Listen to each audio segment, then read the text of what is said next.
What is up, guys? Dashing here for episode 512 of Community Universe Mode, and we are live from Wembley Stadium in the UK for day one of the grandest stage of them all, the show of shows here in CMV, Ascendance 6. Part of the 3-day extravaganza that began last night with the hectic but very fun pre-show and panel that featured 7 matches to 8 more, guys. And do not forget, tomorrow we finish it off with day 2 and 9 more matches. But right here, right now, we are beginning the show with the perhaps most personally driven match of the entire Ascendance 6 lineup, as are set to collide Reese Ortiz and Adam Scott going 1-on-1.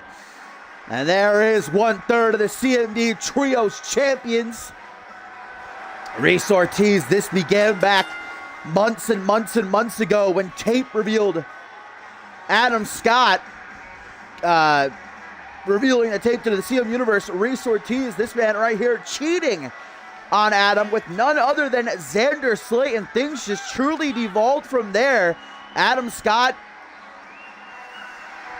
under pressure from Reese Ortiz to try to get their marriage back on track and smooth things over, fell for the trap employed by Reese Ortiz and Xander Slate. Really, it was just for a jumping Ortiz and Slate beating down Adam Scott, and that truly solidified the fact that Reese Ortiz was no longer the man that Adam Scott one day married.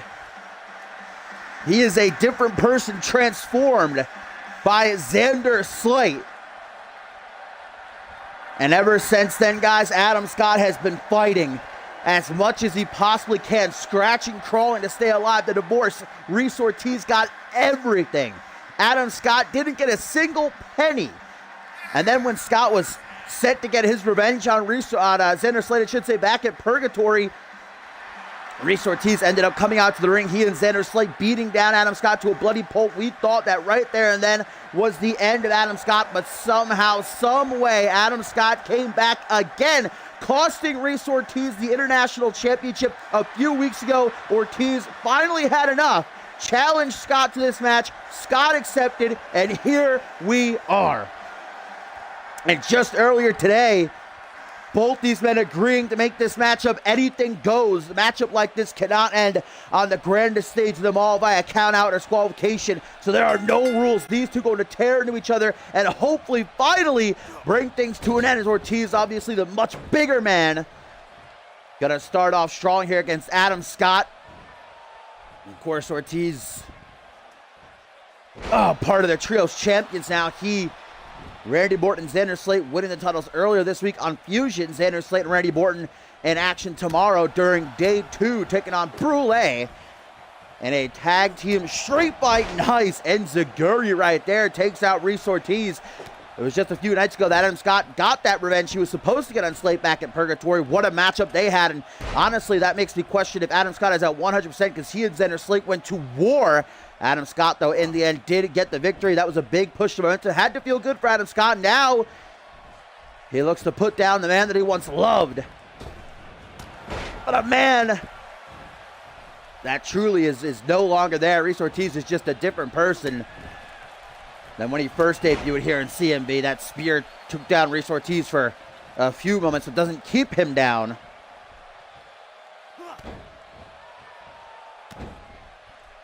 I don't know what question you're asking. I just looked at the chat. By the way, hello, everybody. And look at that. Remember, it's no holds barred. Anything goes. Reese Ortiz taking off that top turnbuckle. Referee Poe can't do anything about it. This is the first match, yes. Up next is, well, hopefully, Pierre Thompson versus Hayden. Remember, if Hayden does not show up to the match, he will be fired from CMV. His Fusion contract will be terminated. Last night during the pre-show and panel, Hayden dropped by, said that he wasn't even aware he was supposed to be having a match here at Ascendance. I didn't believe that, but he had better show up or else there's no more Big Bucks Hayden. And of course, here on day one in the main event, the Undisputed Championship will be on the line. The boyhood dream of Jacob Ziegler, will it finally come true after 2.5 years chasing the Undisputed Championship? Can Ziegler put down Harvey Hastings, or will the psychopath turn those dreams into a nightmare? As you saw, Reese Ortiz nearly get decapitated on the ropes after that drop toe hold by Adam Scott. A plethora of other great matches here tonight, guys. We've got Brody Halleck, the unbeaten Tower of Dominance International Champion, taking on COH's Hannibal in a huge crossover match. Not to mention inside of Hell in a Cell, Chris Diamond and PJ Moon going to bring an end to their volatile rivalry. 8-man ladder match for a light heavyweight title. So much more. What's up, Dash? Just in time as Reese Ortiz goes for a lateral press over Adam Scott. Doesn't even get a 1 count, though. Scoop slam, but drops down behind, reverse DDT. Just earlier today, these two agreed to make this matchup anything goes. The only rule that referee Poe has to enforce is that pinfall submission must go down inside of the ring. That's the only way this match can happen. Adam Scott leaves the ring quite a interesting fashion. Imagine if you're like, oh my, pulls out a ladder. Shades of what's to come later on tonight. And that light heavyweight championship ladder match. Reese Ortiz is ready for Adam Scott, though. Adam Scott has the ladder. Forearm smash right to the side of the head. Gonna knock the ladder out of his hands. Goes for a lateral press. Again, does not even get a 1 count. Excuse me. And now Adam Scott just hitting the back of his head off that ladder. As Reese Ortiz connected with that overhand shot. Brings him up to a vertical base. Reese Ortiz got deadly intentions, I'm sure, in mind. Irish whip into the corner. Slowly approaches, but countered by Adam Scott. They know each other too well. Rebounds off the ropes. Watch out, referee Poe nearly getting caught up in the destruction. Hurricane Rana. DDT goes for that spear, but Reese Ortiz sidesteps it. Like I said, they know each other too well. Former partners inside of the ring and in life. Oh my God, wait a minute. Powerbomb position. Buckle bomb by Reese Ortiz. The emotions are high between these two. Like I said, probably the most emotionally driven match of the entire Ascendance 6 event. Reese Ortiz showing off his own bit of agility with that lion salt. Poe just chilling on top of the ladder here. Yo, what up, Rifted? And now Reese Ortiz, guys, if he's going to do what I think he's going to do, the match might be over right here. Helluva kick. Adam Scott costing Reese Ortiz the Alpha World Championship. He cost him the International Championship. Of course, Reese Ortiz cost Adam Scott his entire life. 1, 2, only a 2 count. Yeah, the matches switch places. This is kicking off day one. Thompson Hayden is hopefully out next, and Reese Ortiz lining up his shot. But Adam Scott was ready for it. Clutching big time, brought him up to a vertical base. Charges, spear, and Poe with that big time sell nearly sends himself tumbling backwards. What a ferocious spear, standing shooting star press. Adam Scott might be the smaller man, but he is the quicker and perhaps the more vicious. Reese Ortiz has turned him into a really wild animal. And there goes Scott to the top rope to finally bring things to an end, to move on with his life. Spear caught into a power slam by Reese Ortiz, and what a reversal. But a jawbreaker. Leaping forearm smash. Adam Scott's not done. Hooks the leg. 1. Just a 1 count, though. And now into the head scissors. Adam Scott looks to unload some sharp elbows. We had an awesome opener last night on the pre-show and panel between Damian and Gary Suckonow. Looks like we're getting it again between these two. But wait a minute. Ortiz, 1/3 of the Trios champions. The 4th annual Cyborg Invitational winner, looking to be victorious at his first Ascendance, and he is! Just like that, Adam Scott caught up out of nowhere with the TKO.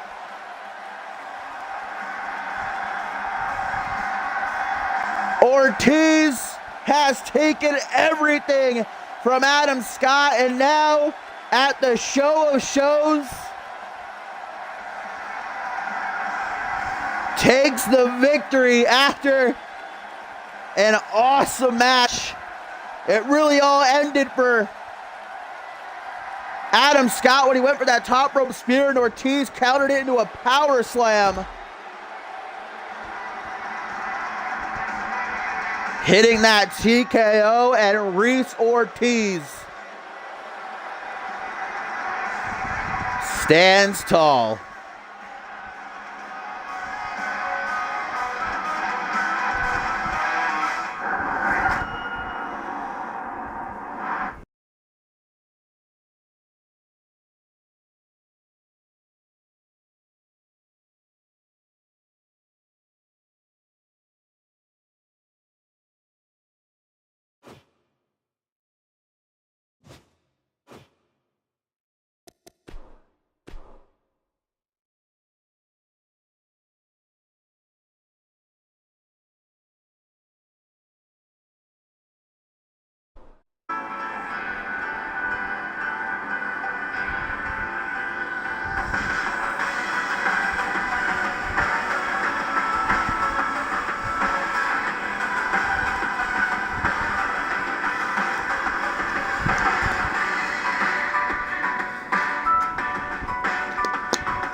Guys, we are live from Wembley Stadium in the UK for day one of Ascendance 6. Just witnessed an awesome opener as Reese Ortiz put down Adam Scott.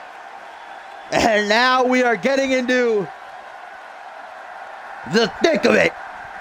As up next, Hayden had best get his ass in that ring, or he is up, if you will, to step into the ring with Pierre Thompson. Thompson calling out Hayden for weeks and weeks, challenging him to a match here at Ascendance, and Hayden not even having the courtesy to reply and say no. Remember, earlier this season, about halfway through, Hayden decided too big of a star to appear every week on Fusion, and so would only appear on pay-per-view when the price was right. Pierre Thompson has taken an issue with that for months on something about it, but after finally having enough, Pierre Thompson decided to hold up an episode of Fusion, saying he would not leave the ring until Hayden responded to his challenge. Instead of getting Hayden, though, Pierre Thompson got general manager of Fusion, Yuri Sokolov, who said, "I agree with you, Pierre. I am fed up with Hayden's antics. He has a contract, and he has to show up at Ascendance 6. And so if he does not," said Yuri Sokolov, "I am going to terminate his Fusion contract. The board of directors be damned." We heard from Hayden on the pre-show last night. Hayden said he didn't even know that he was supposed to be having a match here at Ascendance, but now's the time to find out whether or not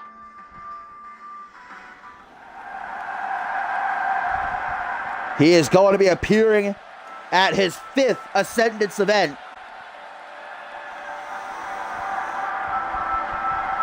Meanwhile, this is Pierre Thompson's 2nd ever Ascendance match. The big dog arriving in Wembley Stadium. Last year, of course, Pierre walked into this very event as international champion. Did not walk out the same, and it's been an up and down ride for Pierre all season long. Lately, he was on a bit of a losing streak. His mind was focused on Hayden. But finally, after learning that he would get his wanted match with Hayden here tonight, Thompson turned things around earlier this week with a great win over Rob Cross.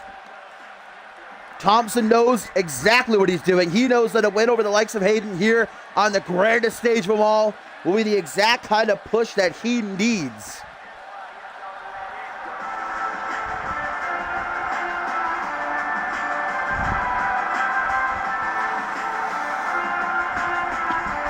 And guys, this is day one. If you missed last night's pre-show and panel, I'll run down the results for you real quick in case you want to check your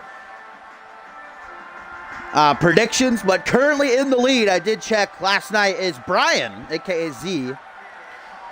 But last night we saw Guri Suckanov victorious. Drake Dunn retained his Rising Star title. The Monster at number 28 won the Slick Beat Memorial Battle Royal. Tyson Cage won the Anarchy Championship. Flatters beat Matsuda Tanaka. George King beat Ryan Riley. And Ricky Spanish beat Reese Matthews. There's the music. Where's the man? The five-time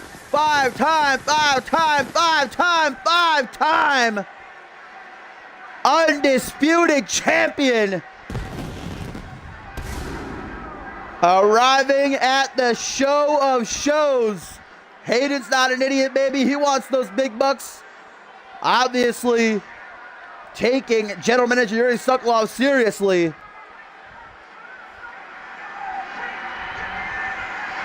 Hayden appearing at his 5th Ascendance event. He only ever missed one. That was last year's. Main evented 3 Ascendances in a row. Ascendance 2 defended the World Championship against Duo Maxwell. Ascendance 3 beat Justin Singh to win the World Championship. And at Ascendance 4, lost to his fellow ex-gen brother, Quantum, who of course is in action tomorrow night against Ryan Kent. 2-2 is the A-lister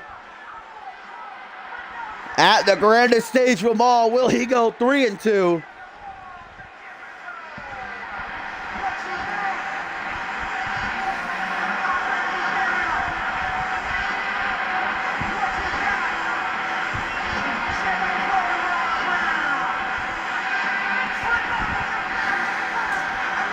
Hayden has shown up. Now it's time to see if he's going to show out or if Pierre Thompson will walk out of Wembley Stadium as the better man. Thompson's been waiting and waiting and waiting for this matchup. And very surprisingly, we get a handshake between these two. And now they're going to start out right next to each other. Thompson immediately with a hook to the jaw, followed by a rotation neck breaker. A great start for the big dog. Pulled into a front headlock. Then a hip toss takeover right out of the gate. Hayden is struggling, and it is not looking good for the former 5-time world champion. Thompson going in. Snap suplex now. Mamma mia. Reverse DDT. Maybe not a whole lot of personal respect between these two. Certainly a good amount of animosity, but the respect for what they get done in the ring is what we saw in that handshake before they started. The play of the day into the pin. 1, 2, no. Thompson has been dominating. Hayden has not even hit a single move, and Pierre Thompson looking to put it to an end. The highlight. Thompson to the pin. 1, 2, 3. Pierre Thompson has just beat Hayden in under 1 minute. Holy shit. Pierre Thompson has just been Hayden in under a minute here at Ascendance 6. Holy shit. The big dog defending his yard.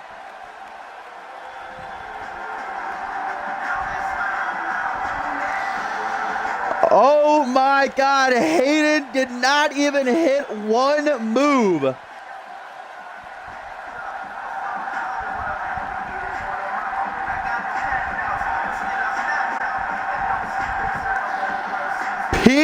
Thompson just beat Hayden in under a minute here at Ascendance 6.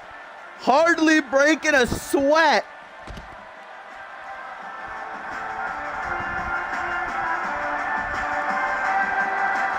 What a night for Pierre Thompson. Hayden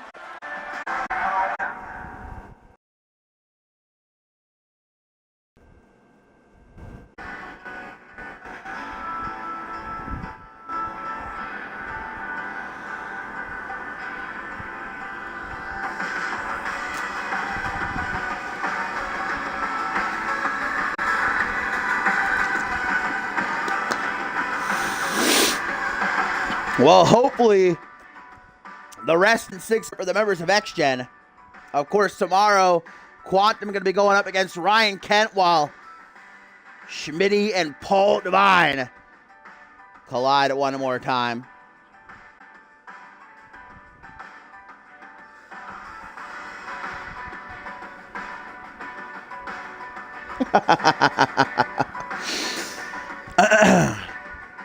Legitimately true. I think we really did talk about the Pierre Thompson Hayden match longer last night on the pedal than the match actually lasted. That was not longer than a minute. But the ladder match is up next actually after this match. We are getting into our third bout of the night here on day one of Ascendance 6, and what has the potential to be a show stealer coming our way in this one. The pretty boy Pitbull Perry Heaton takes on the Angel of Fusion, Maurice Fisher III, in a matchup that is all about respect and earning opportunities, because MF3, when he was traded over to Fusion from Unmatched, in his very first night came out to the ring and demanded to be put in the main event here of Ascendance 6. Perry Heaton, who of course the winner of the second annual Deadly Games tournament, came out, no way am I going to let some unmatched reject come over here and demand things that belong to me, things that I earned, things that I deserve. And ever since then, the animosity has continued to grow.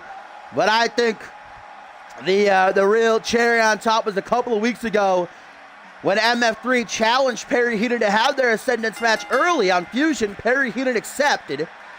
But MF3, why did I say it like that, by the way? MF3, instead of showing up to the match, inserted his personal, what do you want to say? His assistant, pretty much, his driver, into the match, Crispy Kenneth. And thanks to distractions ringside by Fisher, Kenneth, with the upset of the century, defeated Perry Heaton. And that sent Heaton loose like a wild animal, taking it out on poor Norman Cottonbelly backstage. Rip in peace, Norman Cottonbelly. And now Perry Heaton is looking to rip off MF3's head here at Ascendance 6.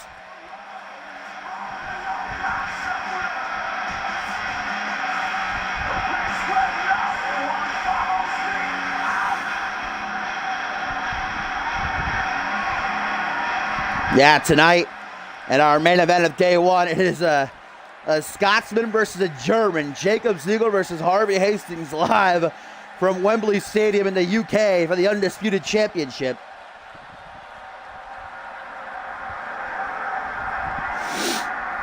So Perry Heaton now awaits the arrival of the self-proclaimed, well, former Angel of Intensity turned Angel of a Match turned Angel of Monday Night Fusion.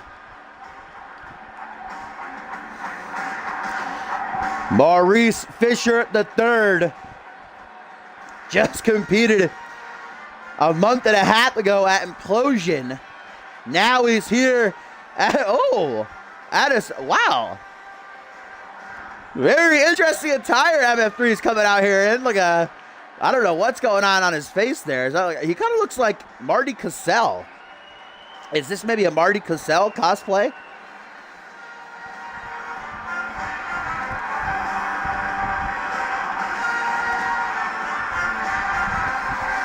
MF3, there's no doubt about it.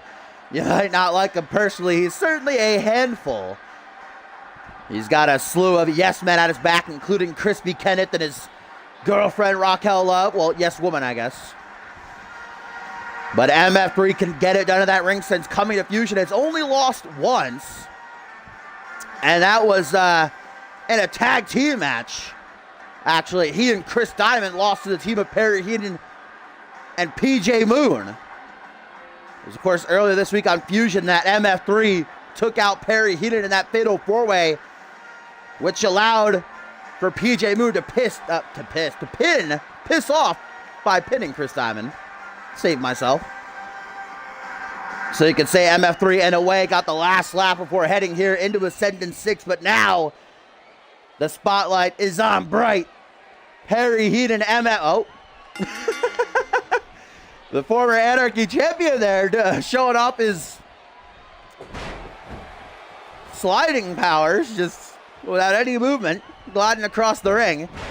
Starts off strong as obviously the bigger, and I'd say Perry Heenan most definitely the meaner of these two. But right there, I'll tell you, MF3, the more athletic. Look how incredible. Northern Lights suplex into a brain buster.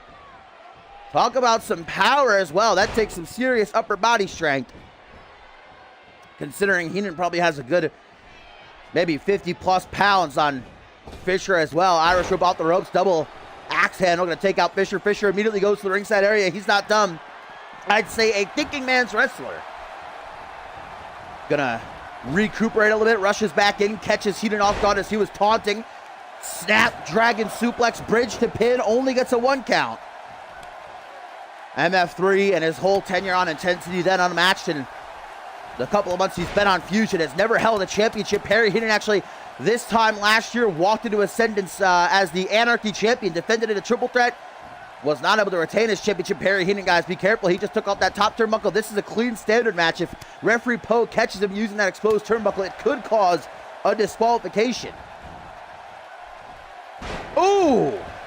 DDT dropped right down to his head. Perry Heenan stunned momentarily, but recuperates quickly to drop down.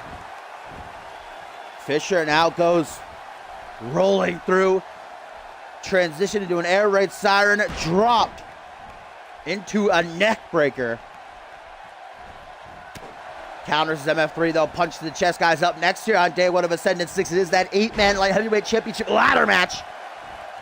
Beautiful botchplex there by MF3. No bridge to attempt the pin though.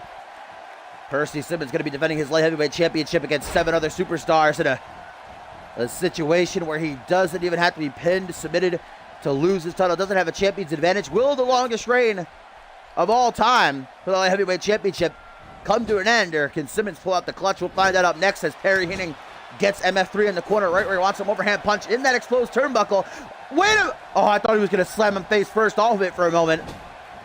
I was going to say, well, chest first goes Heenan into the apron there, followed by the German suplex. MF3 goes up to the top rope.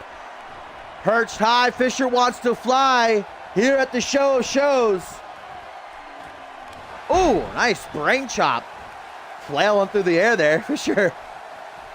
Kind of going nuts, hook to the jaw from behind, then just turns him right back around. All right, don't know exactly what the strategy of that was. Irish whip out into the apron, though, hook to the jaw, down to the outside. Goes Perry Heenan, and again, this is a clean, standard one-on-one matchup, so countouts are in effect as referee Poe begins his count at 1. Now going to have to reset, though, back to 1. As Fisher has exited the ring. Neckbreaker down on the shoulder, then goes for a butterfly suplex. Look at the... Wow! Athleticism of Perry Heenan to drop out of that one into an arm drag. Now count of 3. And on the outside, Perry Heenan wants to maximize his damage. Face first, basically down onto concrete there. The pretty boy Pitbull. Gonna do it again. At a count of 5 though, guys. Dangerous territory. Perry Heenan breaks the count for himself. Maybe gonna look for that easy paycheck. Count of 7, or can Fisher get back in the ring as Heenan looks to hashtag make it a win. But Fisher charges now in the corner. The hell's he doing? Well, oh my God, armbar! Using the ropes. He's only got the count of 5, though. Has to let go. The damage certainly done there, however. Heenan tries to snap back too. Take it over the shoulders. MF3 in control. Neck first into that top turnbuckle. And now it's Fisher asking Heenan if that's all he's got. Kick to the chest, takes him down. Fisher goes for a punch to the jaw. Caught though by Heenan, forearm smash. Heenan's arm, how's that going to come into effect for the rest of the match? Gets off a beautiful German suplex. Now goes for a chin lock, trying to keep MF3 grounded while I'm sure he rests that arm for a moment while regaining some stamina as well, but caught with a jawbreaker. Might have bit his own tongue. Fisher closes in with a headbutt. Rocks Heenan momentarily up against the ropes following a kick to the midsection. And just dropped over the top rope. The guillotine making it hard to breathe. Fisher utilizing the ring to expert ability. Like a tag team partner. I think Heenan might have just countered MF3's German suplex. But then MF3 able to reverse whatever Heenan tried to follow up with. Snapmare, seated position. Digs the knee into the back. And going to try and choke out Heenan with his own arms here. Heenan not staying in that hold for very long. Throwing MF3 overhand punch. Now tries to shoot in. MF3 was ready for it though. That quickness advantage coming into play. But Heenan's not playing around. The pretty boy Pitbull, the former Anarchy champion, with an impaler DDT. Out of nowhere into the pin. 1, 2. No, only a 2 count.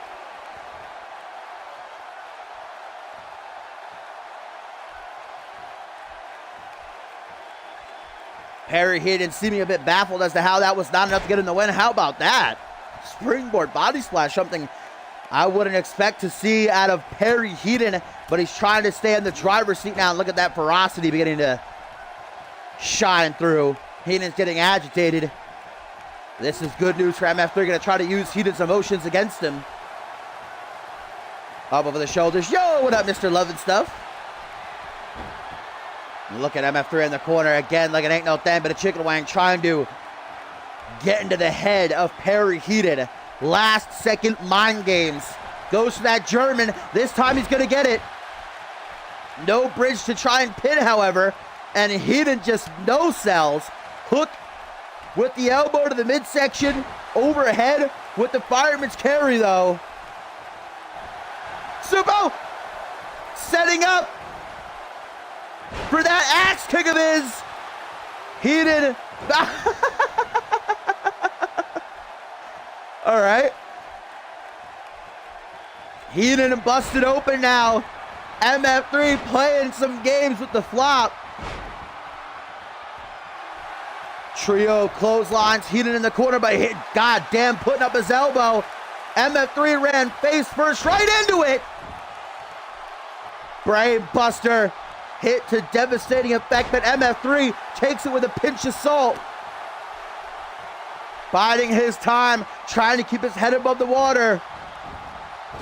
Rebounds off the rope, Shining Wizard. That cut on Heenan's forehead has gotten worse, bleeding profusely. And MF3 continuing to mock the pretty boy Pitbull.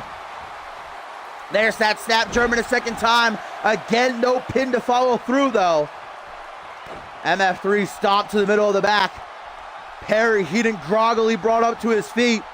Still has enough left in the tank though, not quitting. Is Perry Heenan perhaps a last ditch effort? Wait a minute.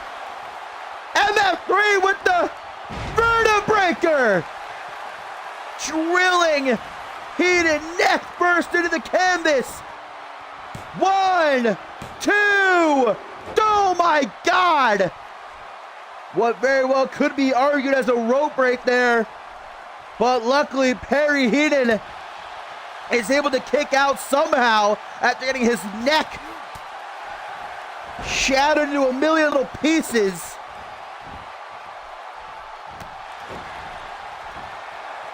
Kick to the gut, MF3.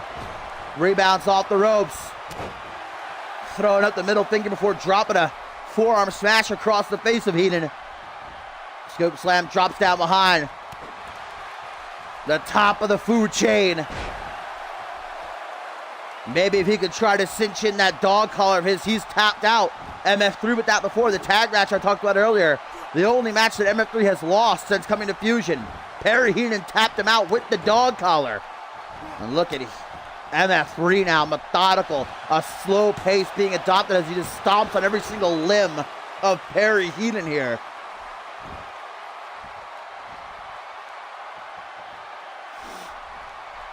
Brought up to his feet, MF3, hook to the jaw. Mamma mia! Inverted Frankensteiner, Heenan spiked right on top of his head. 1, 2. Somehow only gets a 2 count, and Fisher now beginning to wonder what he's got to do to seal the deal, and maybe, just maybe, he's got to do this. Super kick to the midsection, the setup for the end, axe kick. The heel of Fisher's boot connects to the base of Heenan's skull. 1, 2, no! And at this point, Maurice has tried everything in his repertoire. He's tried the German suplex. He's tried the Murder Breaker. He's tried the inverted Frankensteiner. He's tried his axe kick. What is left to try against Perry Heenan? Perhaps nothing. Perhaps this will be Heenan's night. Maurice Fisher III's debut here at Ascendance.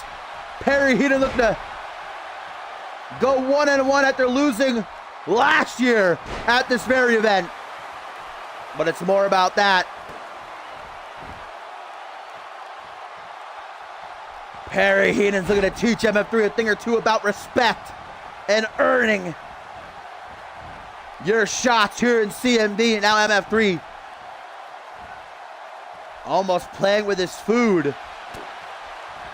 There goes again the inverted Frankensteiner, and the neck of Perry Heenan, guys, cannot continue to take this type of damage. MF3 knows that. Obviously, that has become his target, but perhaps, just maybe, the second time will be the charm for the... Oh! Angel of Fusion can't get it done. MF3 not quitting, though, staying persistent again, drops the forearm smash across the face, and Perry Heenan, there's no way he can take another one of those axe kicks. It's all or nothing here for Heenan. Can't... What? What the hell? MF3 getting all types of build to that axe kick. 1, 2, 3, and MF3 finally puts down the pretty boy Pitbull.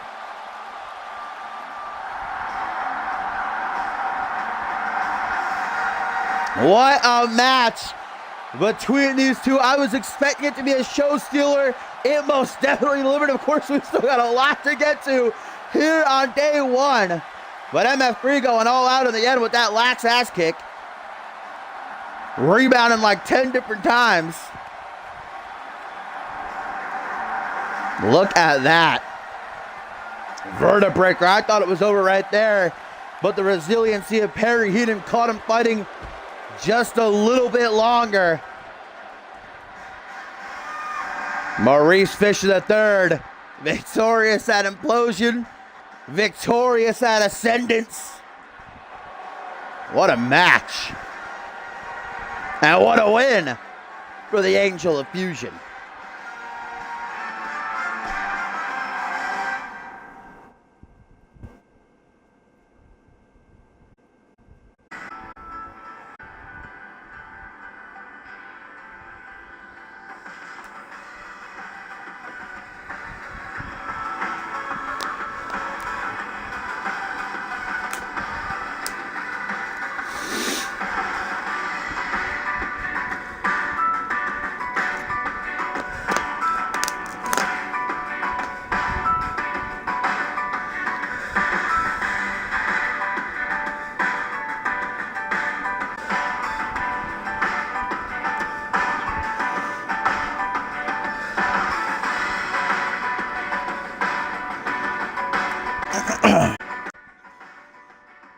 It is the 8-man light heavyweight championship ladder match. Things are hectic as hell in that Ascendance 6 ring here live from Wembley Stadium in the UK.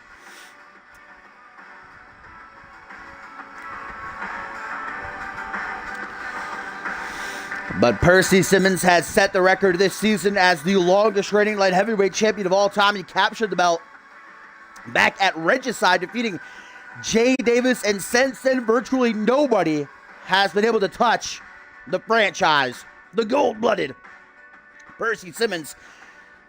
But he let the success go to his, has been, well, if you want to quote the rest of the heavyweight division, making a mockery of the championship, disrespecting it by issuing these open challenges and defending against people like Norman Cottonbelly and more recently the Bunny. So the light heavyweight division on Fusion actually banded together for one night only, and every single one of him lying the after shot, a whooping like I've never seen before, kept Percy Simmons on the shelf for a couple of weeks, and now his championship reign, his historic championship reign, is inspired because he does not have to be pinned, he does not have to be submitted, and he does not have his champion's advantage here in this ladder match.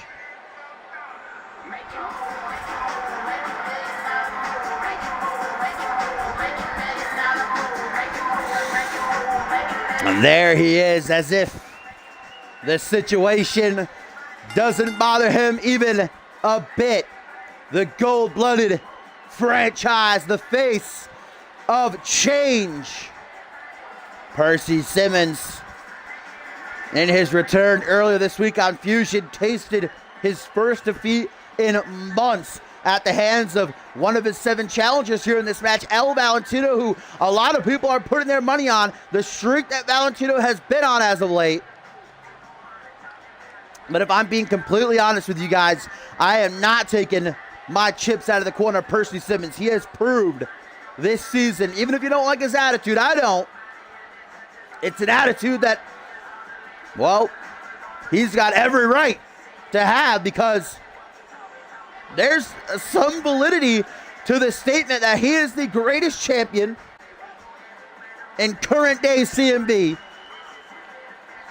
He defends his championship, even though sometimes against maybe not the most deserving. But Percy Simmons has gone down in the record book, longest reigning light heavyweight champion of all time. Right here tonight at Ascendance 6, he sets it at 4. Previously held, of course, by Ryan Kent at 3 months. And Percy Simmons, guys, is nipping at the heels of Ryan Kent. Ryan Kent, of course, holds the record for most championship defenses, not just of the light heavyweight title, but any championship in CMV history at 9. Percy Simmons currently at 5, but it is going to take a whole lot to get the job done here tonight. There is his first challenger, a former 3-time WGW light heavyweight champion. Rob Cross has his experience in ladder matches. Looks to become light heavyweight champion and then pass that momentum off to his tag team partner, best friend Chris Diamond, later on tonight, who in our co-main event, of course, fights PJ Moon inside of Hell in a Cell. And imagine if Rob Cross wins the light heavyweight title in this matchup, and then Chris Diamond loses to PJ Moon, because keep in mind that if PJ Moon beats Chris Diamond, the Kings, Diamond and Cross, will be kicked off of Fusion. So if Rob Cross wins the light heavyweight title here, I'm curious as to what that means. Will he have to vacate it, or will he take the title with him to wherever he goes?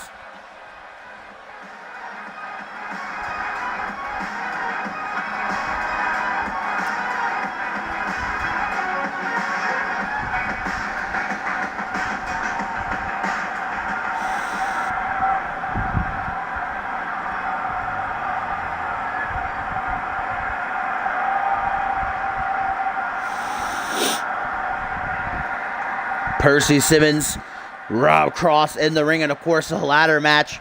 Nothing to play around with. Oh, goddamn. Didn't notice his eyes before. And Wembley Stadium beginning to move, because here comes the party boy, Prince Brent. Every single man in this matchup making their Ascendance debuts. Prince Brent, one of the newest acquisitions to Monday Night Fusion, debuted about 3-4 months ago. Since then has been incredibly impressive. Only a handful of losses to his name.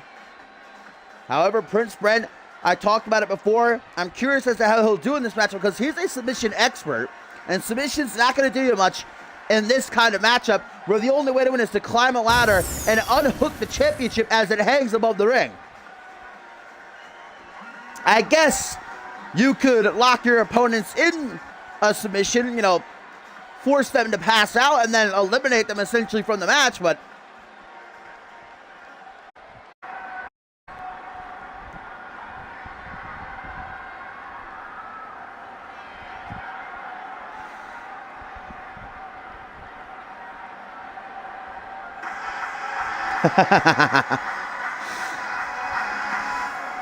oh, go! You're just in time!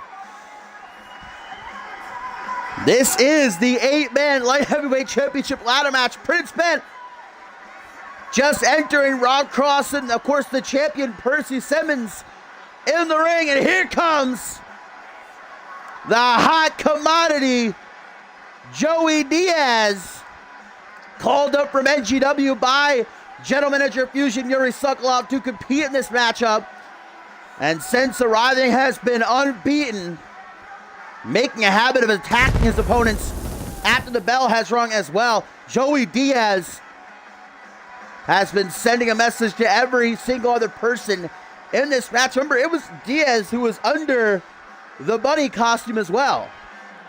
Diaz dressed up as the bunny and challenging Percy Simmons for the title. That's why the bunny actually came so close to defeating Simmons for the championship.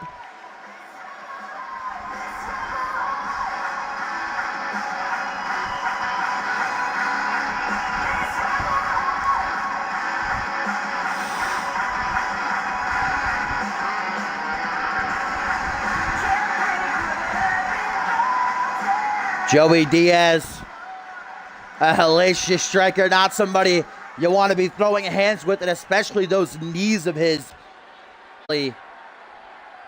is what his opponents in this matchup are going to want to avoid, keep away from.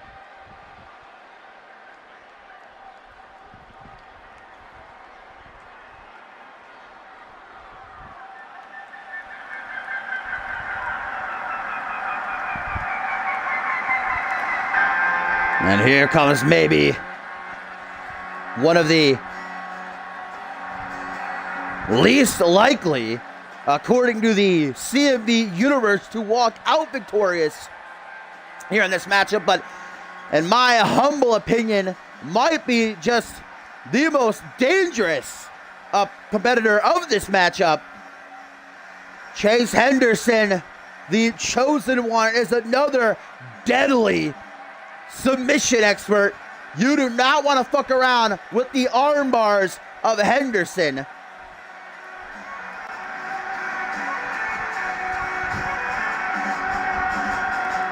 Be certainly interested to see Chase Henderson and Rob Cross come to blows in this matchup. Both WGW superstars, and of course earlier this season were both a part of the Ballers Club until Chris Diamond and Rob Cross kicked Chase Henderson out.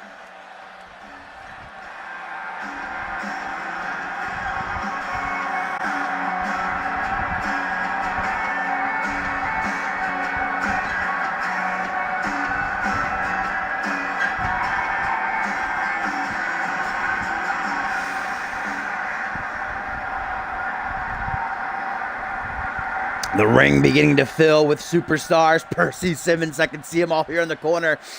Maybe, I think a bit of worry in his eyes. Maybe doubt beginning to seep in. Wembley, get up on your feet. It is the mystery man and the fan favorite to win this match. El Valentino has been riding a massive wave of momentum as of late. Most recently, just earlier this week, defeating light heavyweight champion Percy Simmons, handing Simmons his first loss in months. We have no idea where in the hell Valentino came from, but this luchador possesses incredible ability. He's got the support of the fans in attendance and watching around the world. Going to be Valentino who climbs that ladder and becomes the brand new champion.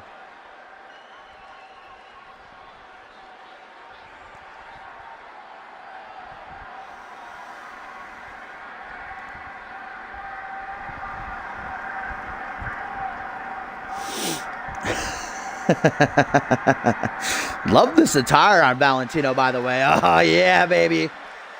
If I can be biased for just a second, I'm a big Valentino fan, but this might be my personal pick as we get a good shot of the light heavyweight title hanging up there. The two-time Trios champion, a long way from home, Boston, here in Wembley, the UK. But Chris Sullivan, now that the BRC is no more, gonna strike out on his own, vying to become the new light heavyweight champion.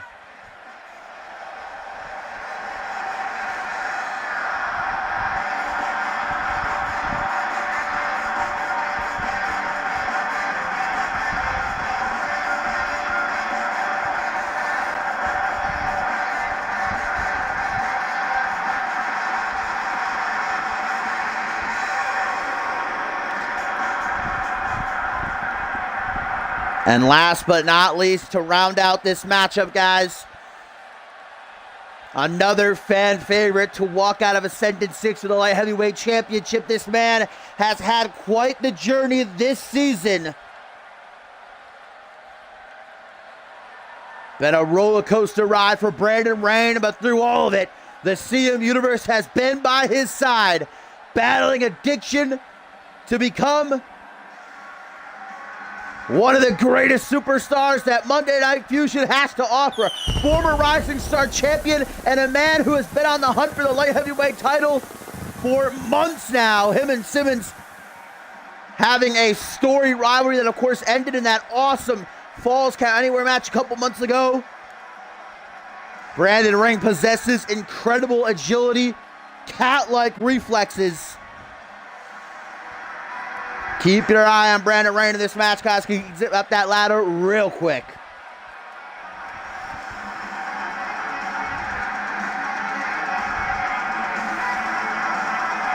So there's the 8 to round out the pack. Percy Simmons, longest greatest light heavyweight champion, is on the line.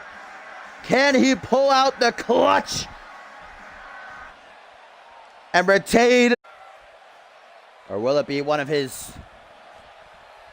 For a second, thought that it froze.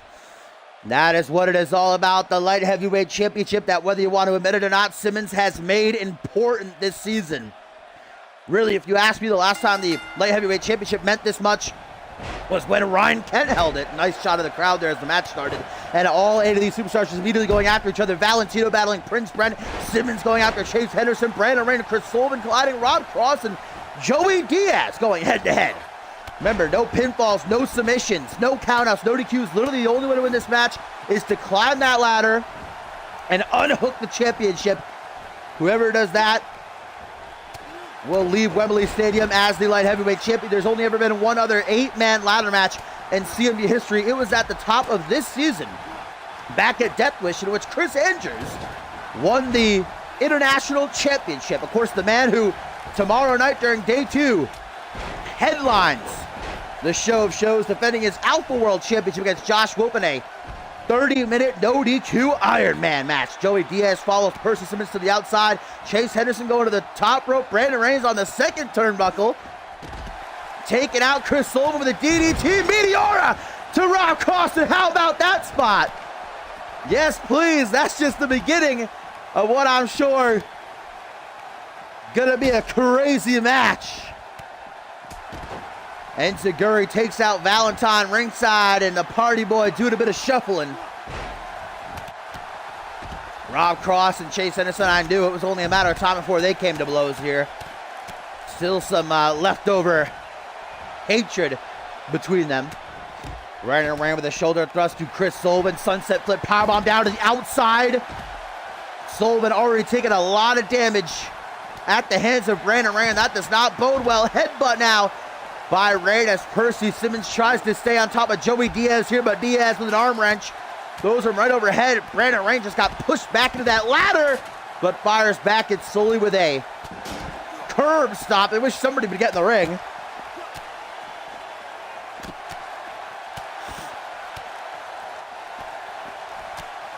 What's up, Echo, you beautiful, beautiful boy. Prince Brent, kick to the midsection here of El Valentino, now positions him for a pump handle neck break. Looks like Chris Sullivan is on Dream Street right now over there in the upper left-hand corner. Brandon Rain sees his opportunity, his opening, slides in a ladder. Prince Brent has the same idea though. Takes out Joey Diaz, the steel ladder right to the back of the head. Goodbye, Joey. Prince Brent decides this is the perfect opportunity for me to taunt. Brandon Rain, I think, is trying to set up that ladder right on top of another ladder. That is dangerous. Brandon Rain, guys, nobody's there in the ring. Somebody's got to get in there and stop him. And I think it's going to be Sully. Sully has come to, sees that Rain has got his hands on the championship. Can Sully get up there in time, though? Hello, there he goes. Prince Brent and Sully now working together to get Brandon Rain off the ladder. Sully with numerous forearm smashes. Rain continues to hang on. There he goes. Prince Brent trying to climb the ladder as Percy Simmons hitting Chris Sullivan from behind, disrupting him, trying to pull down the championship. There goes Prince Brent now. Goodbye, Chris Sullivan taken out. Now Prince Brent sees his opening. He's going to immediately get stopped, however. Well, Chase Henderson's having a tough time. I think the way that Brandon Rain set up the ladder on top of the other ladder. Prince Brent and Joey Diaz working together, though. This is not going to end well for Prince Brent, who hangs on for dear life. But Rob Cross takes him down with an electric chair. Goodbye. See ya. Percy gets dropped down to the outside. Forearm smash to the back of Diaz's head. Cross stops him from picking up the ladder. Slapjack by Valentino. Face first went Chase Henderson onto the ladder. Never forget. As Rob Cross goes up to the top rope. This is quite the risk to be taking. And Prince Brent's gonna stop him from going whatever he was going for. Maybe tries for a Frankensteiner now. Cross gonna fly through the air. Nice rolling savate kick.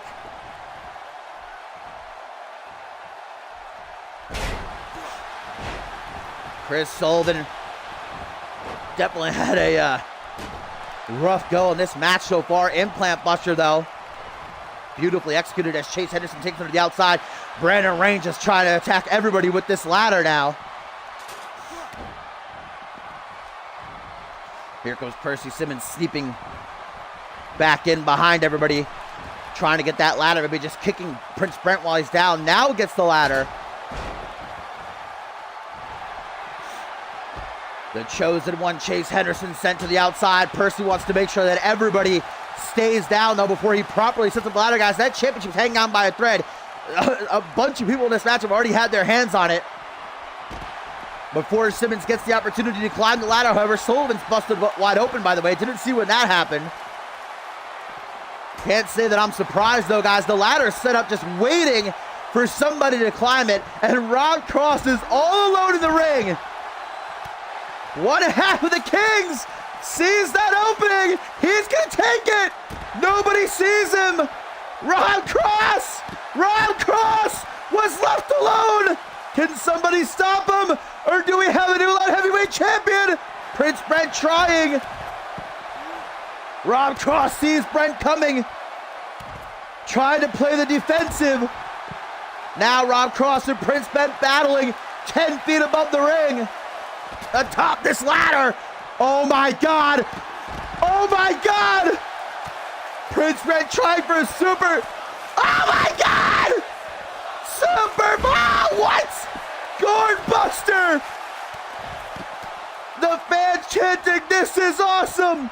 And now Rob Cross has the championship again. Simmons seeing his reign drifting away from him. Can he do anything about it though? No. No! It's too late!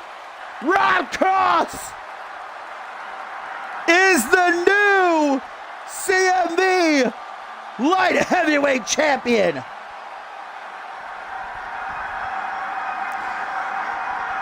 Rob Cross did exactly what he said he was going to do. I didn't even see that. Rob Cross hit the sense of the power on the ladder. I didn't even see that. Must have been busy screaming at something else. The match. And Rob Cross chucking Prince Brent off the top of the ladder to become the new light heavyweight champion. As soon as Simmons saw, it was far too late though. Rushed back into the ring. Rob Cross was already unhooking the championship. Congratulations to Rob Cross. What an awesome match. Yeah, now I'm super curious what is going to happen in regards to our co-main event, Chris Diamond and PJ Moon one-on-one inside of Hell in a Cell. Chris Diamond and Rob Cross are going to be kicked off of Fusion. So that brings up the question of, well, now that Rob Cross is light heavyweight champion, is he going to be forced to vacate the title, or is he get with him to wherever he goes? Assuming Genesis. Or back to WGW, I don't know.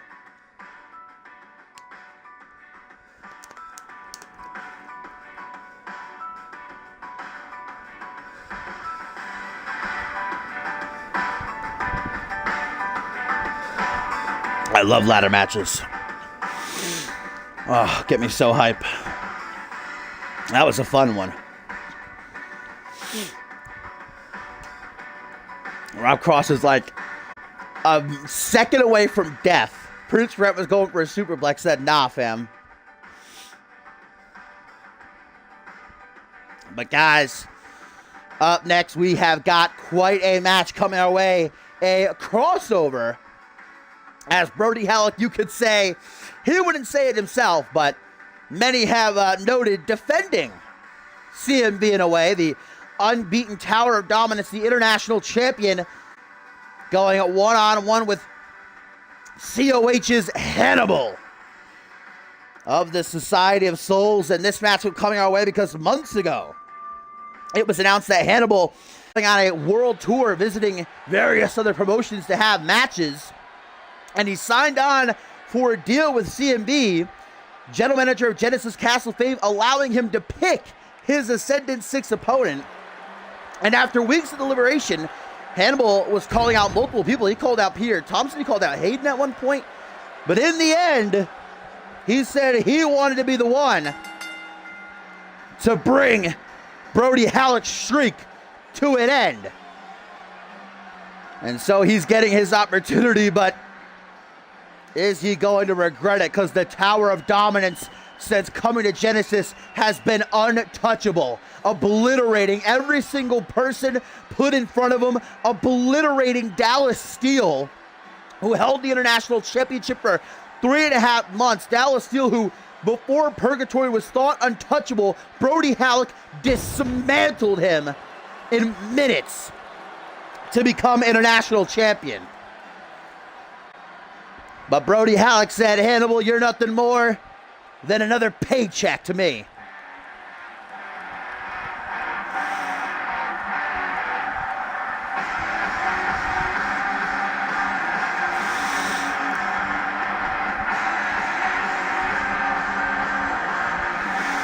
And here he comes for the very first time ever. Hannibal steps foot inside of a CMV arena. And where better to do so than on the grandest stage of them all, a COH legend from the Society of Souls. Hannibal has got his sights set on being the man to finally put down Brody Halleck. If I am correct, I do believe Hannibal currently one half of the COH Tag Team Champions. I might be wrong. I should have brushed up on my COH before this matchup, but I'm pretty sure I'm correct in that aspect.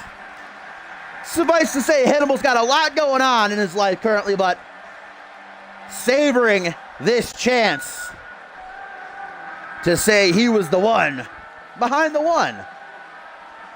And I actually don't know how many wins Brody Halleck has. It's probably in the double digits by now. But if you want to go back even further into Brody Halleck's history, he's only ever been beaten, I believe, twice in singles competition while he was on Unmatched. Of course, he took about half a year off before arriving at Homecoming, destroying both Bob Luger and Elijah Stewart, and since coming to Genesis, has renewed that dominance, and nobody has been able to hold a candle to the Tower of Dominance. But Hannibal, you see, he comes out of the gate swinging, immediately throwing hands. Oh, so apparently, fact checker help me out here, Hannibal is the COH Tag Team Champions by himself. That's only ever happened once here in CMV. Chris Andrews held the tag team titles by himself last season. Talking a lot about Chris Andrews tonight. I mean, any sort of aspect of CMV, Chris Andrews is going to relate to it somehow. There's a gut-wrench suplex by Brody Halleck, who slits his throat, perhaps already wanting to bring this match to an end, but Hannibal's got something else in mind. Double boots put to the chest. Halleck, you see, holding onto the back of his head, trying to get back up to his feet. Hannibal's not going to allow it. Stomp down onto the back of the head. This, of course, not our only crossover match. Tomorrow night during day 2, we're going to have Crazy J, another COH superstar, of course, in various other promotions, but he's taking a big old paycheck to appear at Ascendance VI and bring his long-standing rivalry with John Reed to an end. That's certainly going to be a very interesting matchup to see, as Brody Halleck wants to not only defeat Hannibal, wants to force him to submit. Looking to break his back and make him humble, but Hannibal escapes, sliding through the legs, now comes up from behind. What is he doing here? Woo! Woo! Flipping Brody Halleck inside out with that short arm clothesline. I don't think I've ever seen Halleck treated in such a way. He's a big man. You know, for Brody Halleck, he's a very interesting case because he's incredibly tall, very strong, but slim as well, which makes him fast. I think that's why he's as deadly as he is. Single knee gutbuster followed through by a senton here. Hannibal, look at the power of Hannibal. Wrapping his hand around the face of Brody Halleck with a modified choke slam, a claw slam. Brody Halleck, though, doesn't stay down for very long. The Colossus right there, a $1 million dream slam. Now it's almost like a test of strength between these two. Power move after power move, they're going back and forth. Clenching down on the trap is Brody Halleck with this claw squeezing. And you truly don't know how painful. It doesn't look like much outside looking in, but once you have that move actually done to you, you'll understand. Another claw slam by Hannibal. Now rebounds off the ropes, going for like a lunatic fish drop. Kind of looks like he might have hit his face off the canvas as well, though. Up over the shoulders, now dropped. Chest first on the top rope. Oh my God.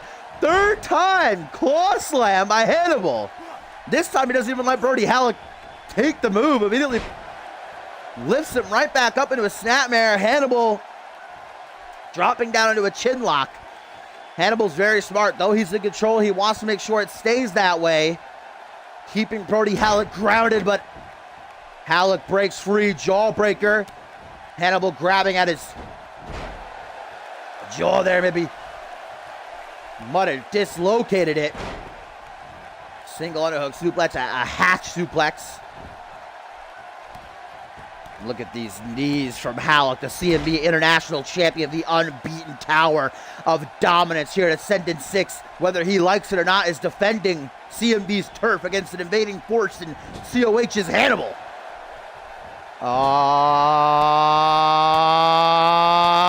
The only thing Halleck sees this match is a big old paycheck. That combination unloaded in the corner is usually a prelude to Halleck's debilitating backpack stunner, which perhaps he's going to look to pull out. First, carrying Hannibal like they just got out of their wedding. Then dropping into a single knee gutbuster, and here's Halleck on the alert, setting up Hannibal for the end. Backpack stunner. Forget Hannibal's jaw being unhinged, might be cracked right down the middle. And oh! Talk about your close calls. And Brody Halleck looks genuinely upset, a bit annoyed maybe, that Hannibal didn't stay down after that. 2.9999999, but Hannibal's not done just yet, baby. Still something left, and something big left. Old school pile driver. And are we gonna get it? I think we are. Hannibal looking for the edge of the world, taking down the Tower of Dominance. 1, 2, no. Only a 2 count. And Hannibal, I don't exactly know what that expression was.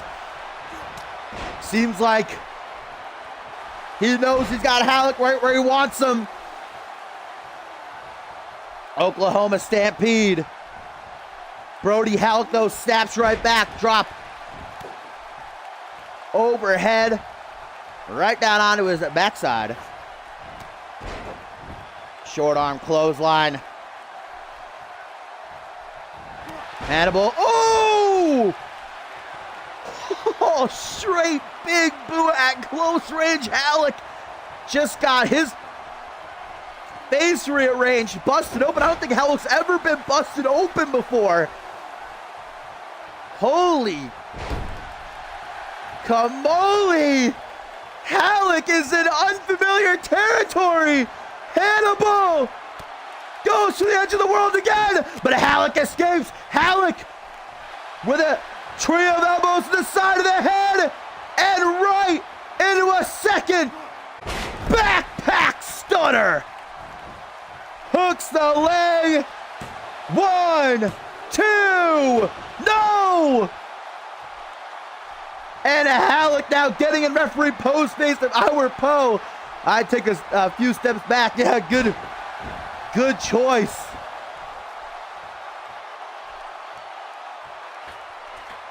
Halleck going up to the second turnbuckle. This is something you're not going to see often. Near 300 pounds. Crashing down across the chest and midsection of Hannibal as Brody Halleck now again locks in this camel clutch, but Hannibal escapes swiftly. Once more, action roll. That's what I'm saying. For a man Brody Halleck's side, he's very sleek. That allows him to be quick as well.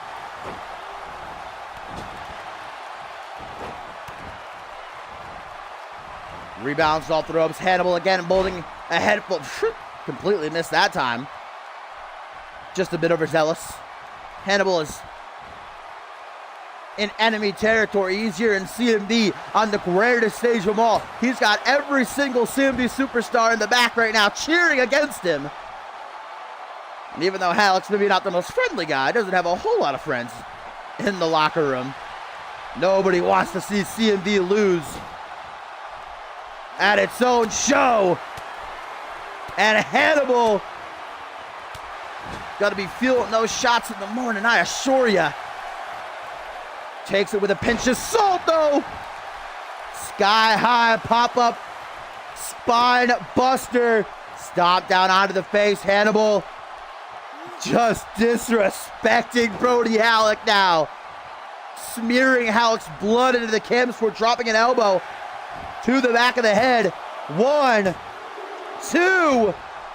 2 count only, however. Both Brody Halleck and Hannibal at this point of the matchup got to be wondering what they got to do to keep the other down. Brody Halleck knows exactly what he's got to do, but Hannibal does as well. They say the third time is the charm. Hannibal wasn't going to test that theory. Oh my God, what? Mamma mia! Rope-assisted pile driver. Oh, okay. What's he doing here? Oh, power bomb. Leaping elbow drop combination. Thought he was going for that big boot again for a second. And now Hannibal to his feet with whatever he has left going into this final shot. Edge of the world. A second time. Hooks the leg. Uno, dos, tres. That is maybe the closest pin I have ever seen in CMV history. Poe's hand was not even a full centimeter away from the canvas. Holy shit. But Hannibal keeps the pressure on. Look at that, he's got nothing left though. Collapsing down to one knee. He's working on fumes here, and fumes are not going to keep him running for long. Kick to the back, Hannibal was out of the way though. Reverse DDT. Brody Halleck's streak is on the line. 1, 2. Only a 2 count. The CMV universe is into this matchup. They're on their feet in Wembley Stadium. These two men delivered a show, though. I'll assure you that is not Brody Halleck's intention. He wanted this matchup to end as quickly as possible. But Hannibal's not making it that easy. At this point in the matchup, guys, Hannibal's ribs have got to be bruised if they're not being cracked. His jaw hanging on by a thread. Drenched in sweat, shoulders slumped.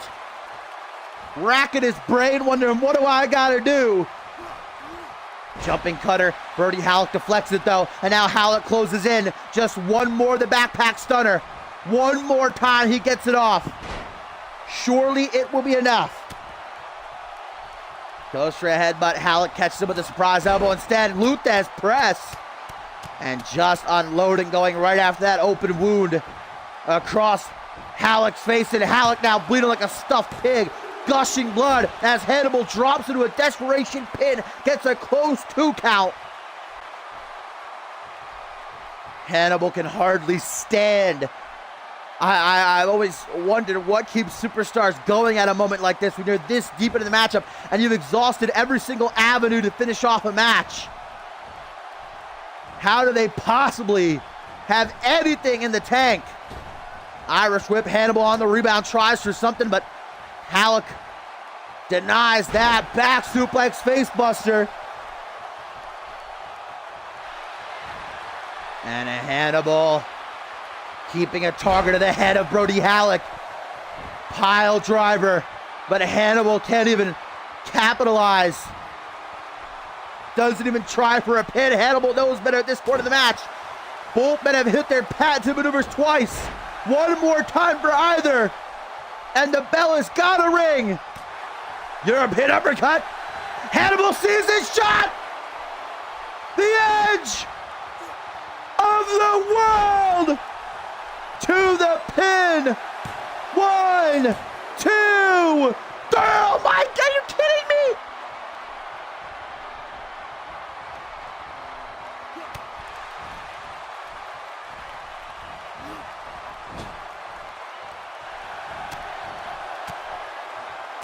I genuinely have no words. I have no words. Brody Halleck just kicked out of a third edge of the world. Is there anything that can keep Halleck down? Is Hannibal even capable of doing so? Is anybody even capable of doing so? A pin by Halleck, it's only a 2 count. The international champion trying to stay on top of Hannibal. Brody, his entire face covered in that crimson red. Referee Poe might have to step in and call this. I mean, Hannibal's standing on his own regard, but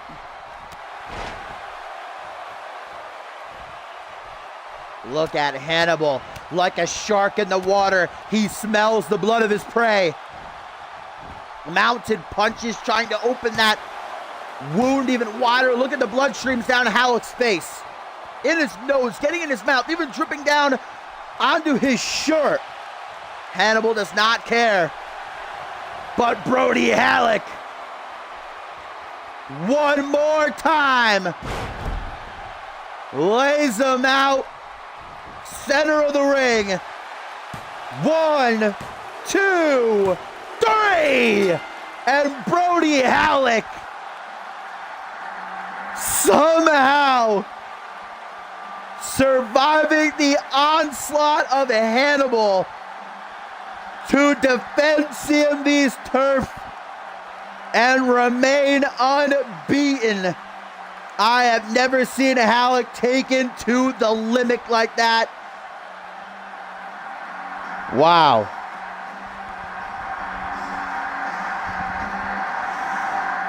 Hannibal came as close as anybody ever has before, but even that was not enough.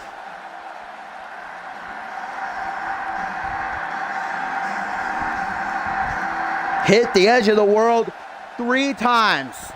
3 times on Brody Halleck, and it was not enough. Look at Halleck's face.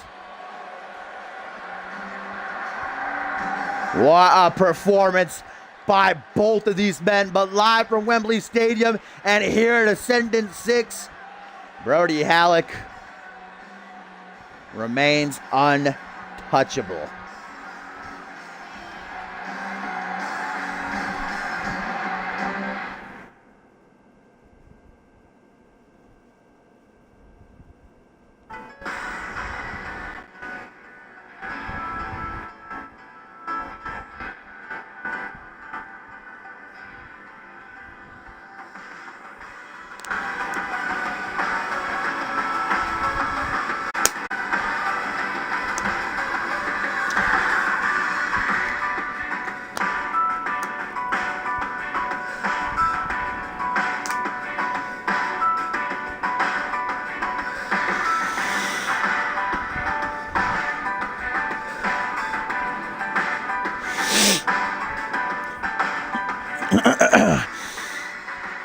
All right, whew.